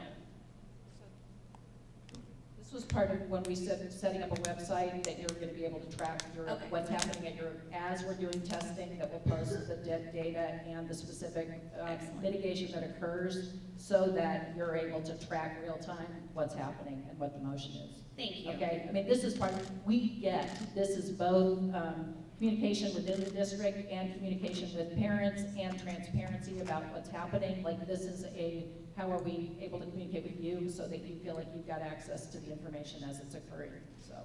Great, thank you. Did you next? I do. Okay. Hi, my name is Trina Harper, and I'm actually a parent from the David Douglas District. My daughter gets transported to Creston Elementary for the deaf and hard of hearing program. Since she was born, she's had several birth anomalies that have caused health concerns. But for the last 2 years, there's been a great focus at Creston and with the nursing staff and even secretaries in the office, her teachers and the different para-educators in the Columbia Regional Program to monitor how her health is affected at school. She's had her blood pressure taken here and monitored because she had chronic kidney disease. Since the beginning of this school year, we've seen an elevation in her blood pressure, her albumin and creatinine levels, the ratio, and some other pretty serious concerns when it comes to her kidney function. And she elevated from chronic kidney disease to a stage 4 renal failure. And this is a great concern for all of her providers, not just the kidney specialist, but with her urologist, the nephrologist, pediatrician. They're all on board, and she was tested after we got the news last Friday, and we'll have the results this week. And I have a similar question to the lady that was just before me, as far as how do I explain to her that the dozen times she's been in the hospital this school year, or the 6 surgeries she's had to bring these numbers down, were possibly not necessary because it wasn't caused by her own physical issues, but possibly from the ingestion of lead. And another point that has got me, I wasn't very furious, but like everybody talking tonight has got me worked up. You had mentioned, Ms. Smith, about having somebody come in and evaluate all the staff and where the communication went wrong and that sort of thing. When I think about like serious situations, I know it's a way larger scale, but say the possibility of terrorism in our country, I expect that news to be delivered to me through a statement from our president and not like delegated to governors and mayors to handle the situation themselves. I was a little bit shocked when I first learned of the news through KGW and not through a notice sent home from school, not from the emails that we received all at the same time last minute on Friday. And I mean, you use district-wide text messaging and phone messages to notify us about a change in the sun schedule or some other program at the school, or come have muffins with mom. But I heard nothing via text message or the district-wide phone messaging system to notify me that my daughter was flushing her kidneys every school day with something that was toxic to her.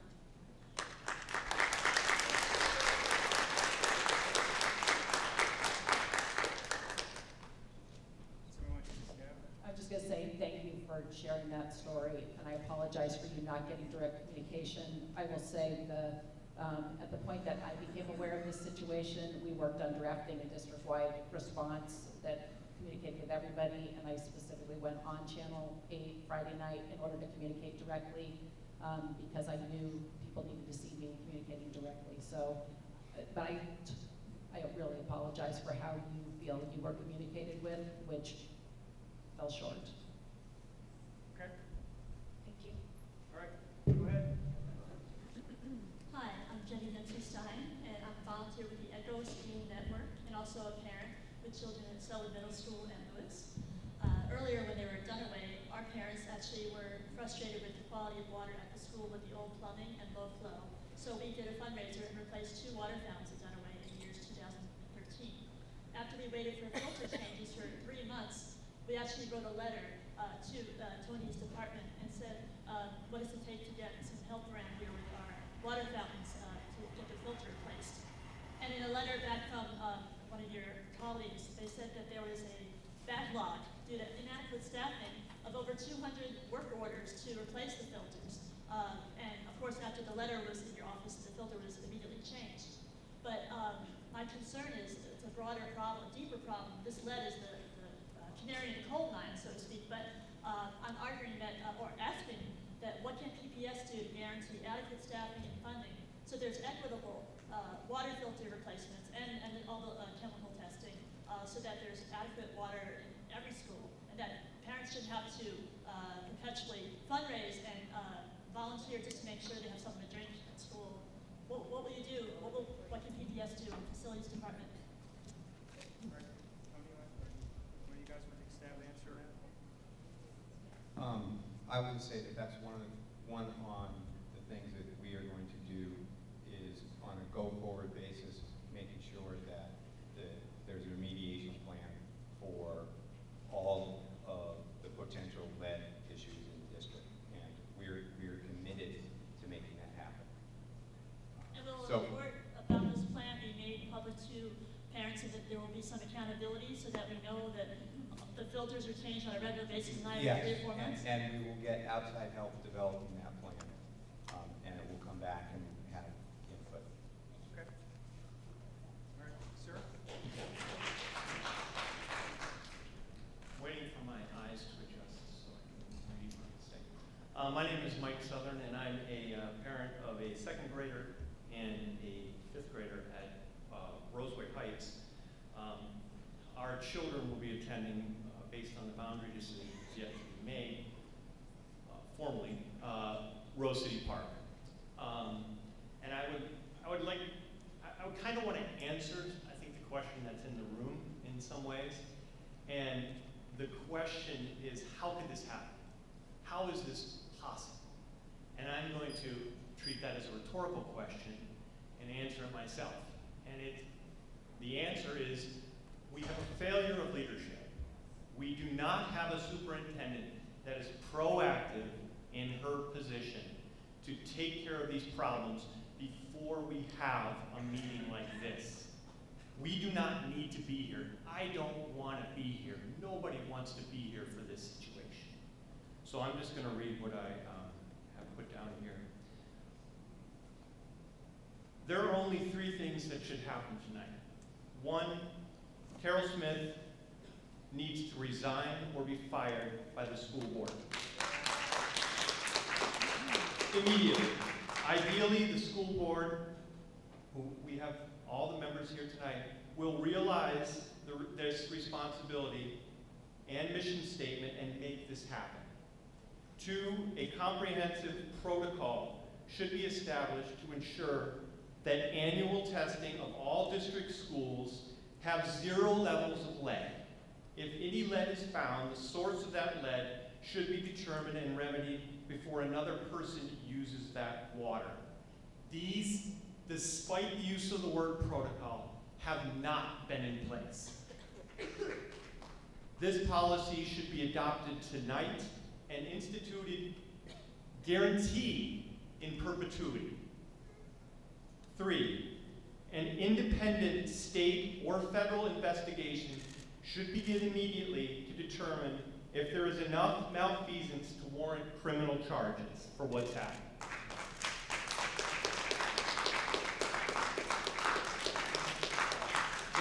The fact that we have an aging stock of buildings and that these buildings have shown in the past to contain toxic levels of lead, and the current administration did not proactively address this is evidence enough that we are operating in a dysfunctional system. And that system is led by Carol Smith. I am tired. No. We have listened. Let me finish. I got like 10 seconds. 10 seconds. I am tired of the broken promises, the mismanagement, and the endless dog and pony show of meeting after meeting that pretends to address the public's needs. It is time that we as a city and a community demand better. The damage has been done. There is no making this right. Lead is running through the blood of our kids. School board, you need to act, and Carol Smith, you need to go. That's right.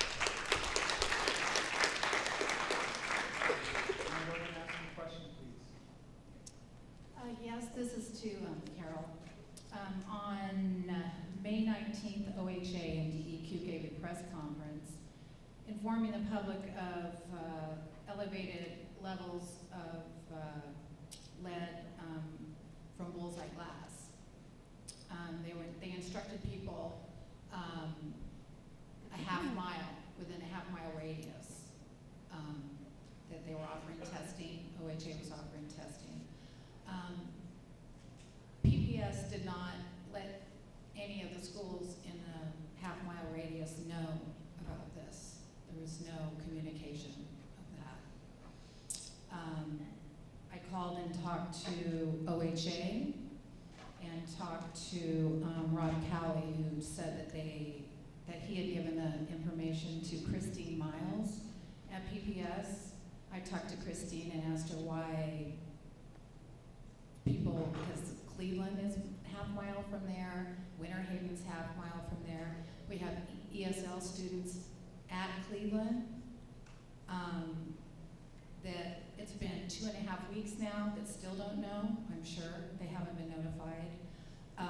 There's not only a lack of transparency, but my concern is not only is it in the kids' water, it's in the air. So this is a big problem. I've got 3 kids, 1 in Cleveland and 2 that have gone through. And the communication from PPS to the parents has always been an issue. School closures, around other things. But I guess my question is, because within 10 days there should be tested. Well, we're already past the 10 days for any kids that need to be tested at Winter Haven or at Cleveland, the Somali, the Somali ESL students that go to Cleveland that live across the street. So, I mean, obviously you don't know about that because I can't imagine you not letting us know that information. So again, it's a communication issue. So I just want to know what you're going to do about that because we have, I don't know, maybe a week or 2 to get this information out and test all of those students as well. 2 things. One, thank you for that right now, and I will do questioning with our communications department. And 2, early in that situation, we did partner with DEQ on doing community forums in our schools to try and get information out. So I'll follow up on what happened there, and Tony wanted to make a comment on this one as well. Thank you for just telling us that. Yeah, we work closely with Abernathy, Hosford, Grout, and Cleveland when we were made aware of, through DEQ, of this issue. We hosted community events. One was at Cleveland. So, like Carol said, this is May 9th and 10th. This is like 10 days ago.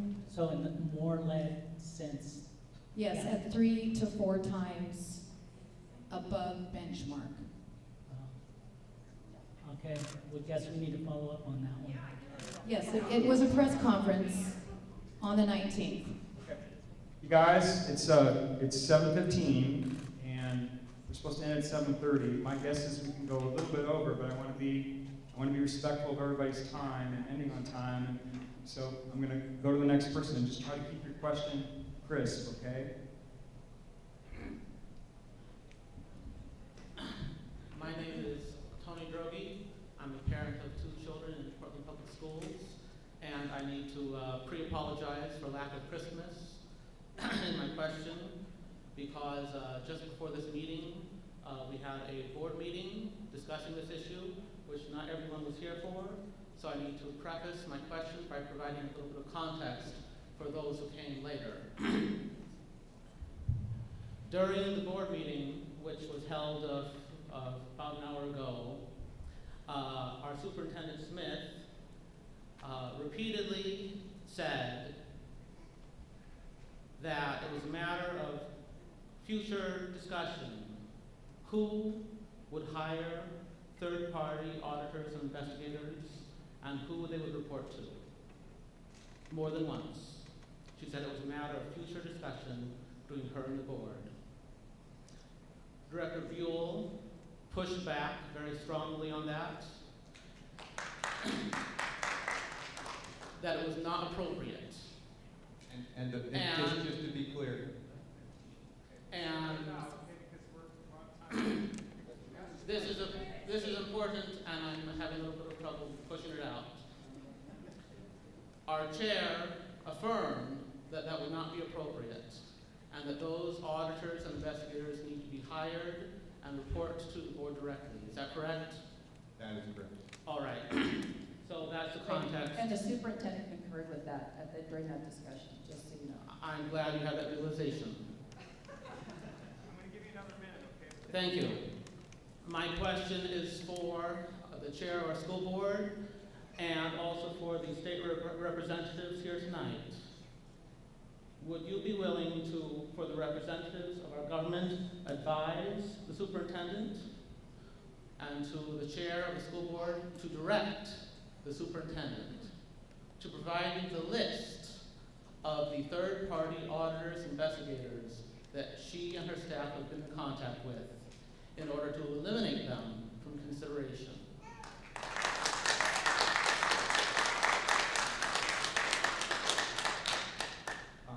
We're certainly going to have an independent look on who the best people are to investigate. And I'm not going to eliminate anybody just because it's There's a lot of talk about proper protocols.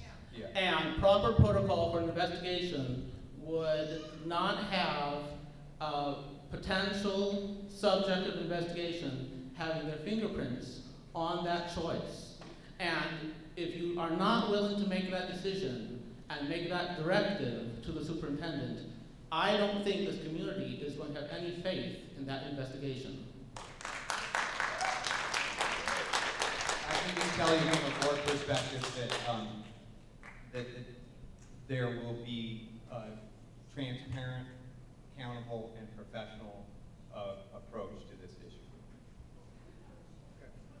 All right. Let's hear from you, sir. Sure. I'm Tyler. I'm a Creston parent, and I want to make a quick statement and then follow it up with a couple of questions. First of all, the function of any government is first and foremost public safety and health. You guys there are representing our safety and our health. I'm not sure that Portland Public Schools is. There was testing in 2001. The Willamette Week article brought up testing in the period of 2010 to 2012, which brought up 47 instances of elevated lead levels. And then we have the testing now. I also remember testing a parent instigated for lead paint levels on a hand railing just a few years ago. My question is, as a government entity, Portland Public Schools is, how do we trust that you take the safety seriously when you have repeated instances where protocols are referenced but not followed? What are, my questions now, what are the protocols for environmental testing, not only of water, but of typical old building hazards, asbestos, lead paint, air quality, molds, etc.? Does Portland Public Schools have any systems in place, any testing schedules in place Sure. We are mandated by law to test and survey annually for lead paint, inspect, and repair. For lead in the water, I think you heard, it's not mandated that school districts do that. So we follow the EPA guidelines for testing water in our schools. Do you have a quick follow-up? Yes, quick follow-up. Quick. My understanding is the EPA guidelines weren't followed in this most recent case. You're correct. Okay. So to say that you follow them.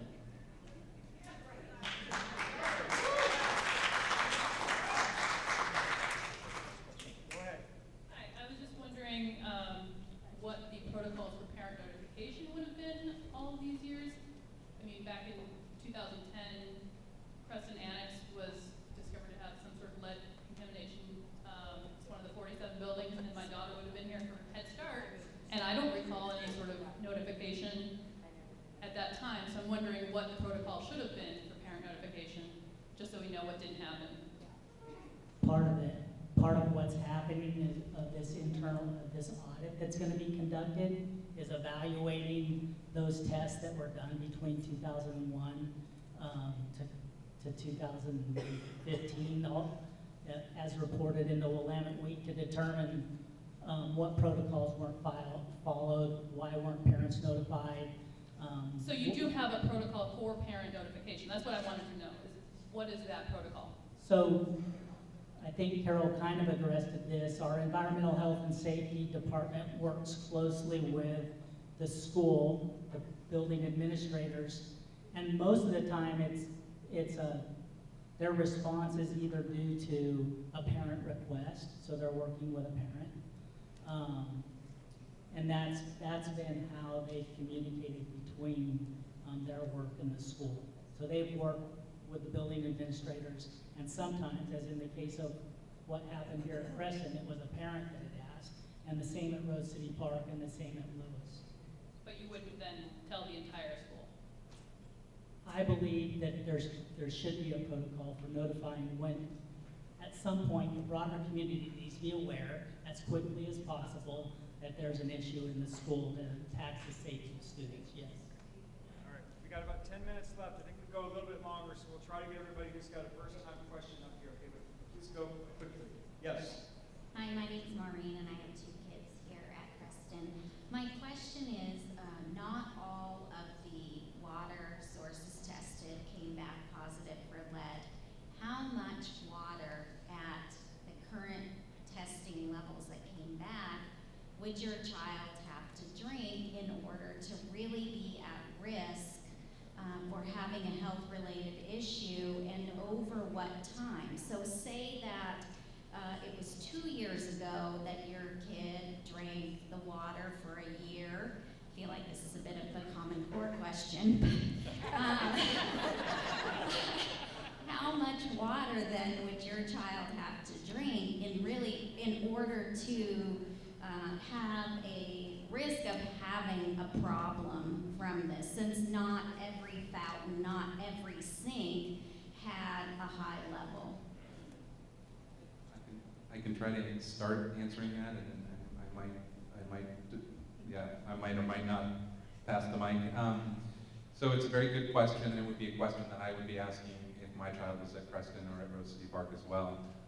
The answer is unfortunately a lot less easy than the question.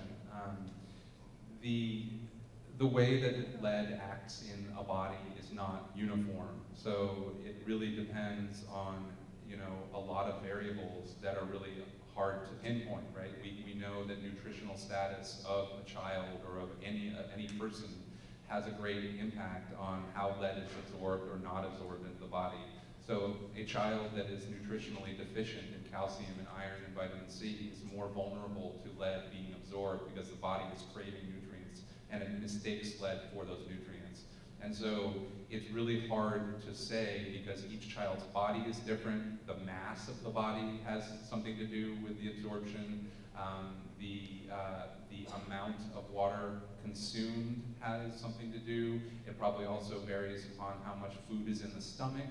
So there's going to be a lot of different variables that are going to impact what the relationship between a consumption of water that has lead in it and an actual measurable lead level change in that person. So those are very, I mean, I know it's just very complex. So it's, Either of you want to add anything? yeah, I mean, the testing of the blood lead levels is really the only recognized way to determine. And then would it be over, say, again, their exposure was a few years ago or 6 years ago? Does the body rid itself Yes. of it? And so it's less of a concern the further back that you went from drinking the potentially lead tainted water? She's kind of asking, how is there a safe time frame? You know, Like where you don't have to worry about it anymore because your kid's in 8th grade and it was in 2nd grade, or, you know. Right. Well, I mean, it has to do with, you know, I mean, it has to do with how much they were exposed to over how long. I was born in the era of leaded gas. When I was born, average blood lead levels of children were 10 micrograms per deciliter or higher, which means that I probably was chronically exposed as a child to lead from fuels. It may be still in my bones. The half-life of lead in the bones is 20 years. You know, wouldn't surprise me that I have lead in my bones or in my teeth from being a child at that time. It's very complex. I would love to have a deeper conversation with you. I'm always available at the Multnomah County lead line, so come find me. Okay, thank you. The answer's not simple. Okay, yes? My question, I'm Elena. I'm a parent here as well as a Sun staff member. My question is funding related to this. It's 2 parts. Where did the money come from to supply all of our water bottles that are going out to the district? And then the second part of that is what recycling action do we have in plan? Because that's a minimum of $17,000 worth of deposit return and up to $44,000 worth of deposit return. So money for the water and then the recycling. So we're working with partners on recycling. There's a couple of things we've been investigating and working with waste management. One is around the bottles are actually redeemable. So, you know, can we redeem the 5 cents or whatever it is per bottle? The other is if we can't do that, waste management provides us kind of a cost return on our recycling program, so we would get money back from them. In terms of how we funded this, we've been funding this out of the maintenance and operations, so essentially out of the operations department. So that's basically the people who would come in and change our filters later are not being able to because about water? Okay. It's almost 7:30. I'm going to does anybody have to rush right off? Can we go a little bit longer, folks up here? You have to leave at 7:45. Okay, so everybody that's in line now, that's who we're going to have ask questions, all right? I'm going to ask you to keep it short. I know it's hard, so that we can give everybody a chance, all right? And then get our panelists off at 7:45. Someone has to leave at that point, okay? Go ahead. I'm a parent here of 2 children at Creston, and you know, I'm not really thrilled about you guys, the board, signing off on my children and saying, hey, we don't need to notify the parents, rather than giving me an opportunity to supply water to my kids or just make sure things were safe. I'm not thrilled with that. Now that other people are coming in with expenses, he's talking about go to your medical provider and do this and do that. Is there somebody that we could submit a claim to be reimbursed for any expenses that we might have to pay due to this? If you guys are taking responsibility?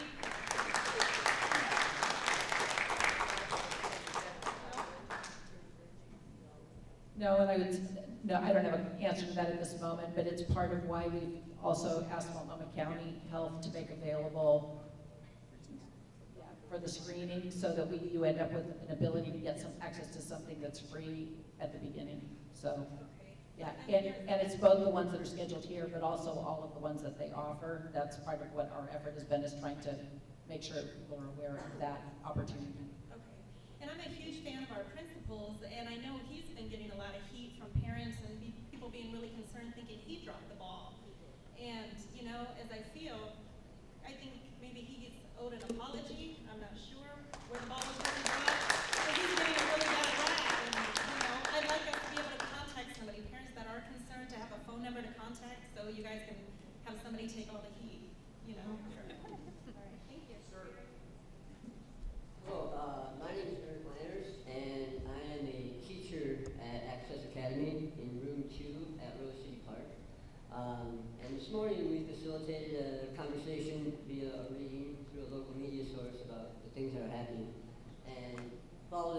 some discussion items, and a lot of the things that have been mentioned tonight were brought up by my 6th grade science class.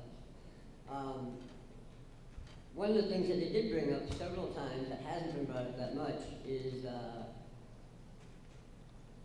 part of the 6th grade curriculum in the CPUP adopted is looking at the environmental impacts of plastic bottles, and that's also a part of the curriculum at outdoor school. And this isn't the first time we've talked about Portland water, because we also take a look at the really amazing public works system and the use of ecosystem services to provide us with our public water here in Portland.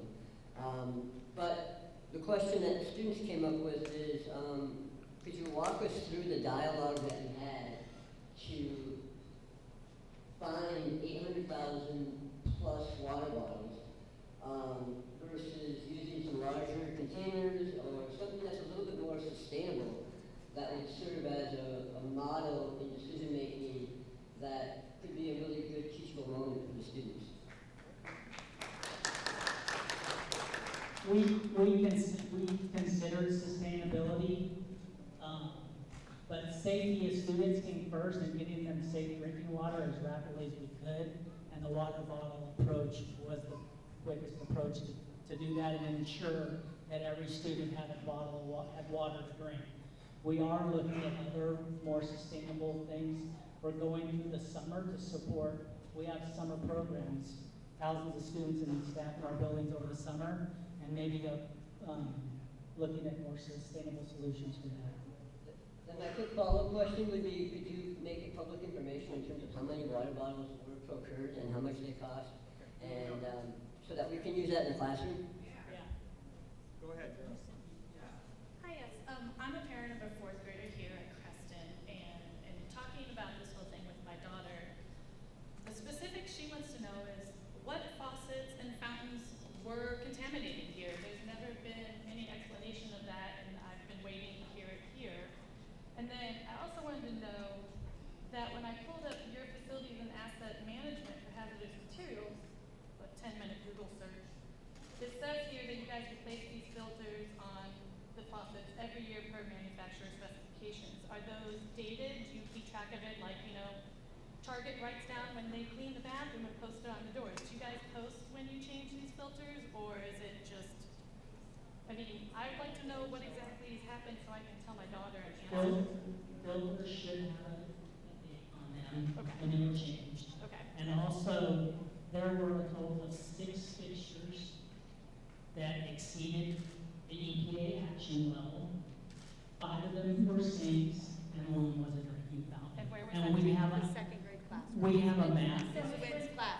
Okay, so my daughter's class. Yes. Yeah. Okay, just making Mine sure. too. I wanted Yeah. to find out because my daughter's concerned now because I sit here and encourage her to drink water and stay hydrated because it helps you get a better education. And now she's afraid that where I send her to school is actually poisoning her. So I just wanted to give her a little. Thank you. I just have 2 quick questions that really need 2 quick answers. Okay. One is really for the Multnomah County person. So the EPA, according to their website, has set a maximum contaminant level goal for lead in drinking water at 0. And the CDC, the Centers for Disease Control, says that public health actions be initiated when the level of lead in a child's blood is 5 micrograms per deciliter or more. The tests that were used at PPS in the past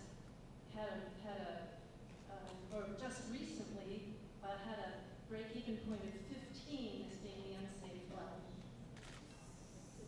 And I'd like to know this summer, when all the schools are tested, which level is going to be used? And then I have one question for Tony after this. So I think that there's a little bit of confounding of blood lead levels and water contaminant levels. So the public health action level nationwide for blood lead levels in children is indeed 5 micrograms of lead per deciliter of blood. The EPA has 2 different numbers for water, which is causing confusion as well.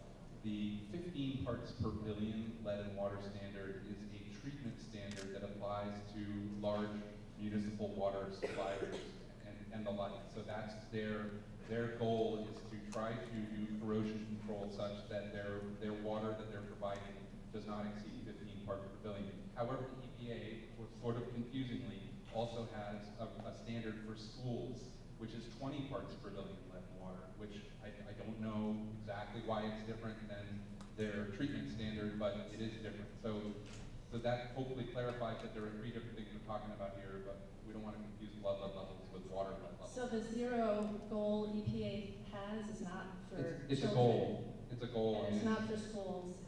Okay. Ask your other question. Next, for Tony, going back to the 2007 Magellan report, the Rose City findings, which I'm looking at online from the PPS website, the line item under plumbing, which says the plumbing/domestic water piping system is beyond its useful life, has a notation before it that says LC. I tried to find out what LC meant, and I couldn't find out because, as I said before, they're not existing anymore. Could LC mean lead concern?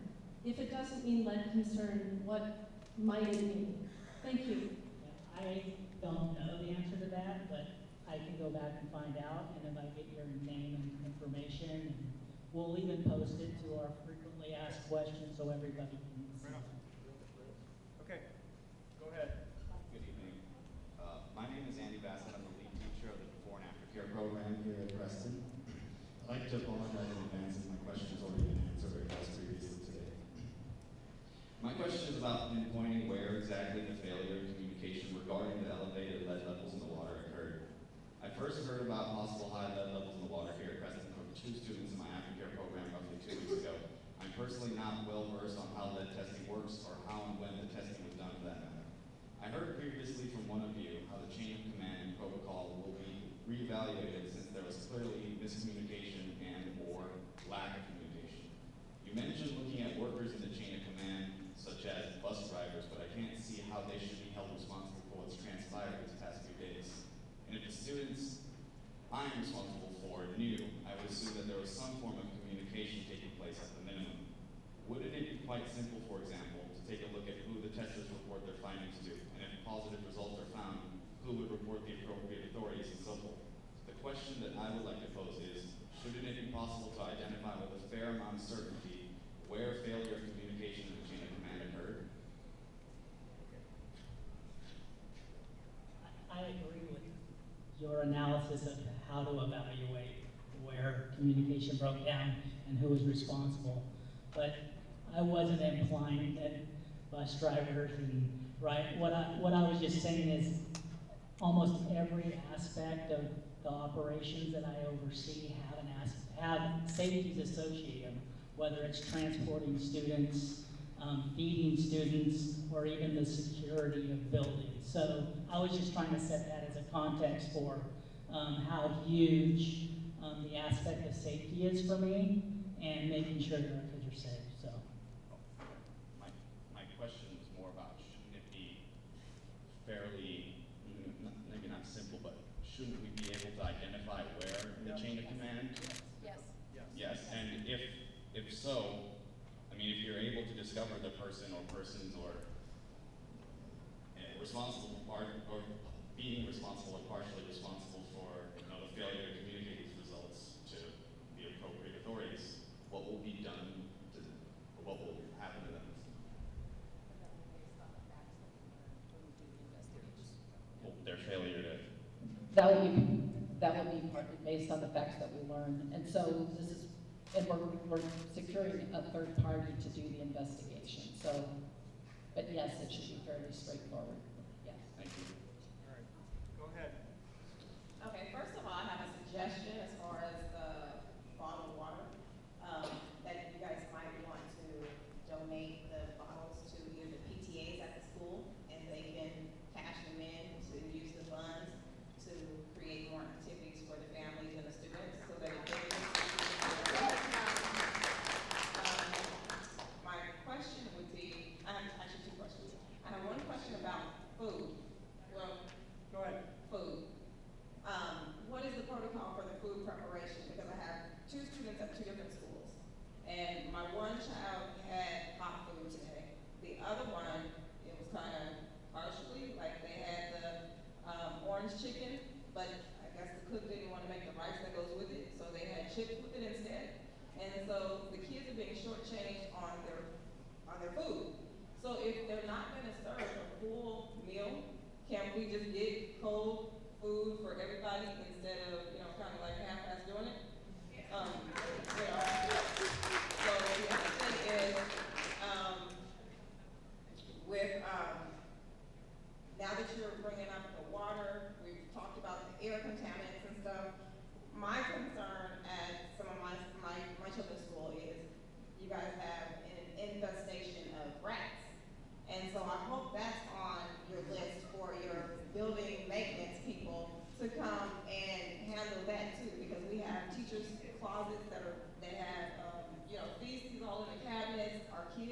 over, doing all these things.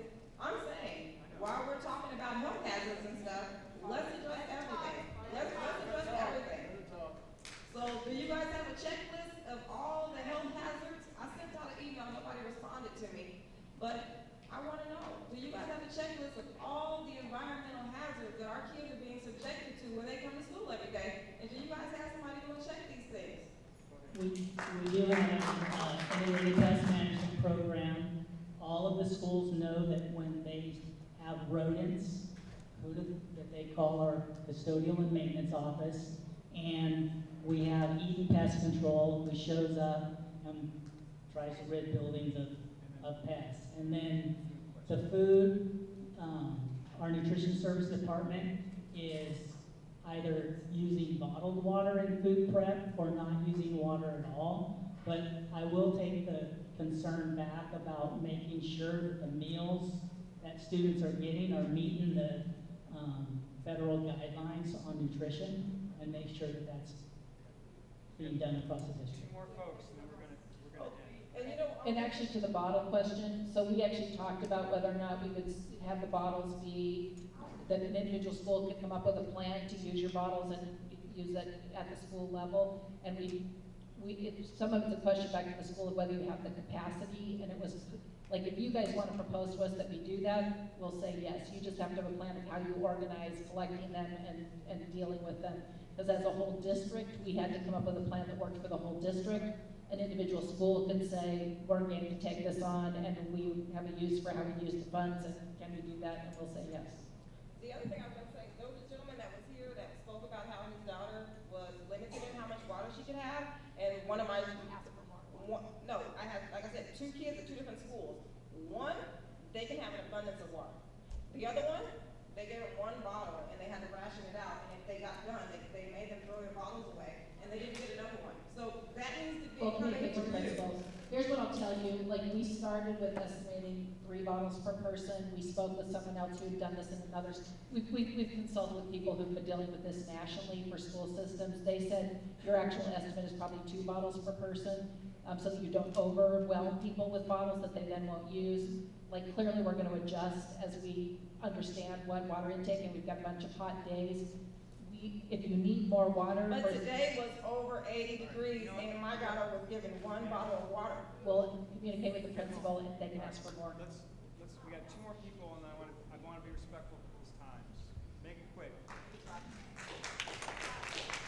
Hi, my name is Carrie, and I have a son in Creston School in kindergarten.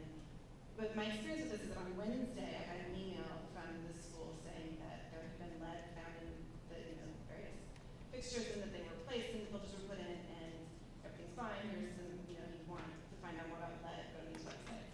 And so I thought, okay, sounds good.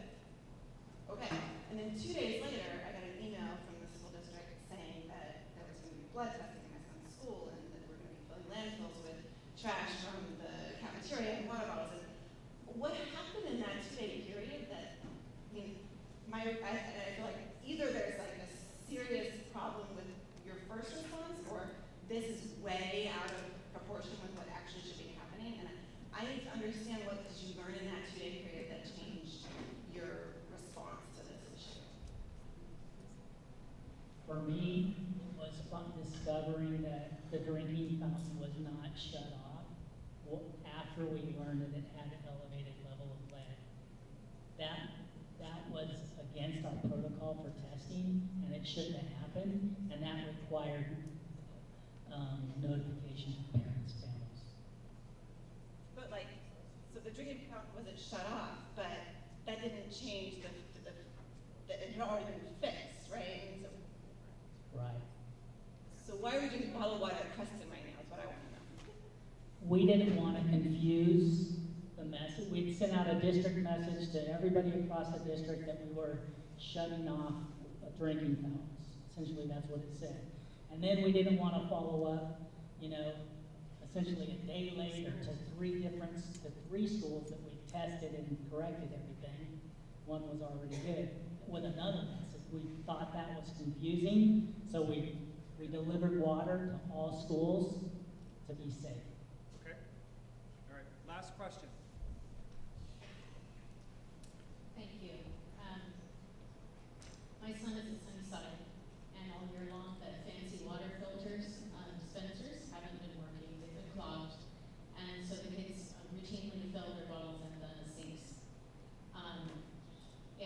went to that admin sits inside, and he was told that they've been trying all year long to get those filters replaced, and they haven't been successful. They actually suggested to him that students write letters to PPS to get those fixed for clean water. My daughter is at Franklin and Marshall. She's appalled at the amount of water that's out there being thrown around. It's a lake in the halls. It's wrong. My questions are, yes, I have questions. Who did the testing and what was the timeline for results? Next is, what was the roadblock to shutting off the water? And that's A. B is, what was the roadblock to informing parents of the danger, for instance? And where is the simultaneous translation and ASL services tonight? And C, were PPS attorneys and/or PR consulted before doing A and B?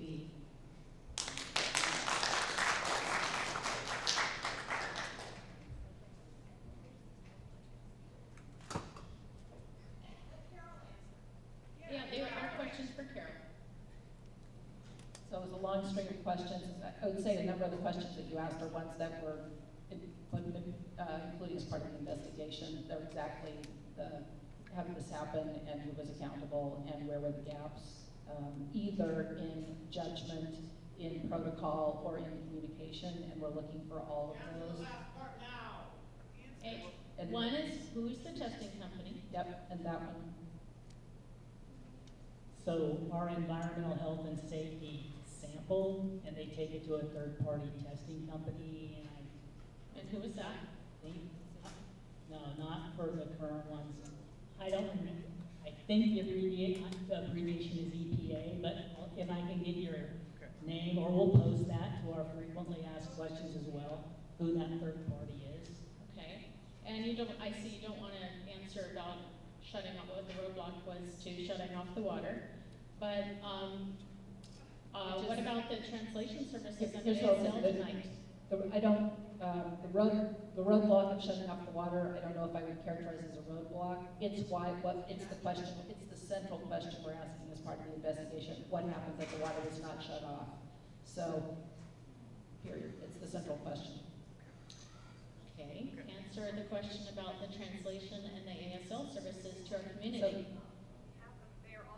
They're here, and we announced them earlier. We had it, and we had no takers, but we advertised this. My name's Erin Barnett at Communications, and it's my job to do family communications. I take this very seriously. I have a son in the district. I care deeply about this. I was a PTA president, so we communicated over the holiday weekend in our 6 languages, our 5 supported, and in English about these meetings. We now have materials in all of our languages. We had parent centers working over the holiday weekend to take care of that. And we had interpreters here tonight. We had an ASL interpreter here tonight, and they are released at a certain point if there are not families who need their services. Okay, great. Okay. And was PR and attorneys, that was my last third question. What were they consulted before telling parents?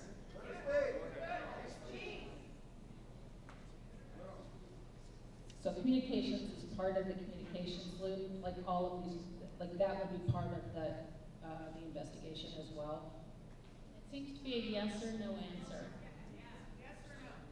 So ask it again.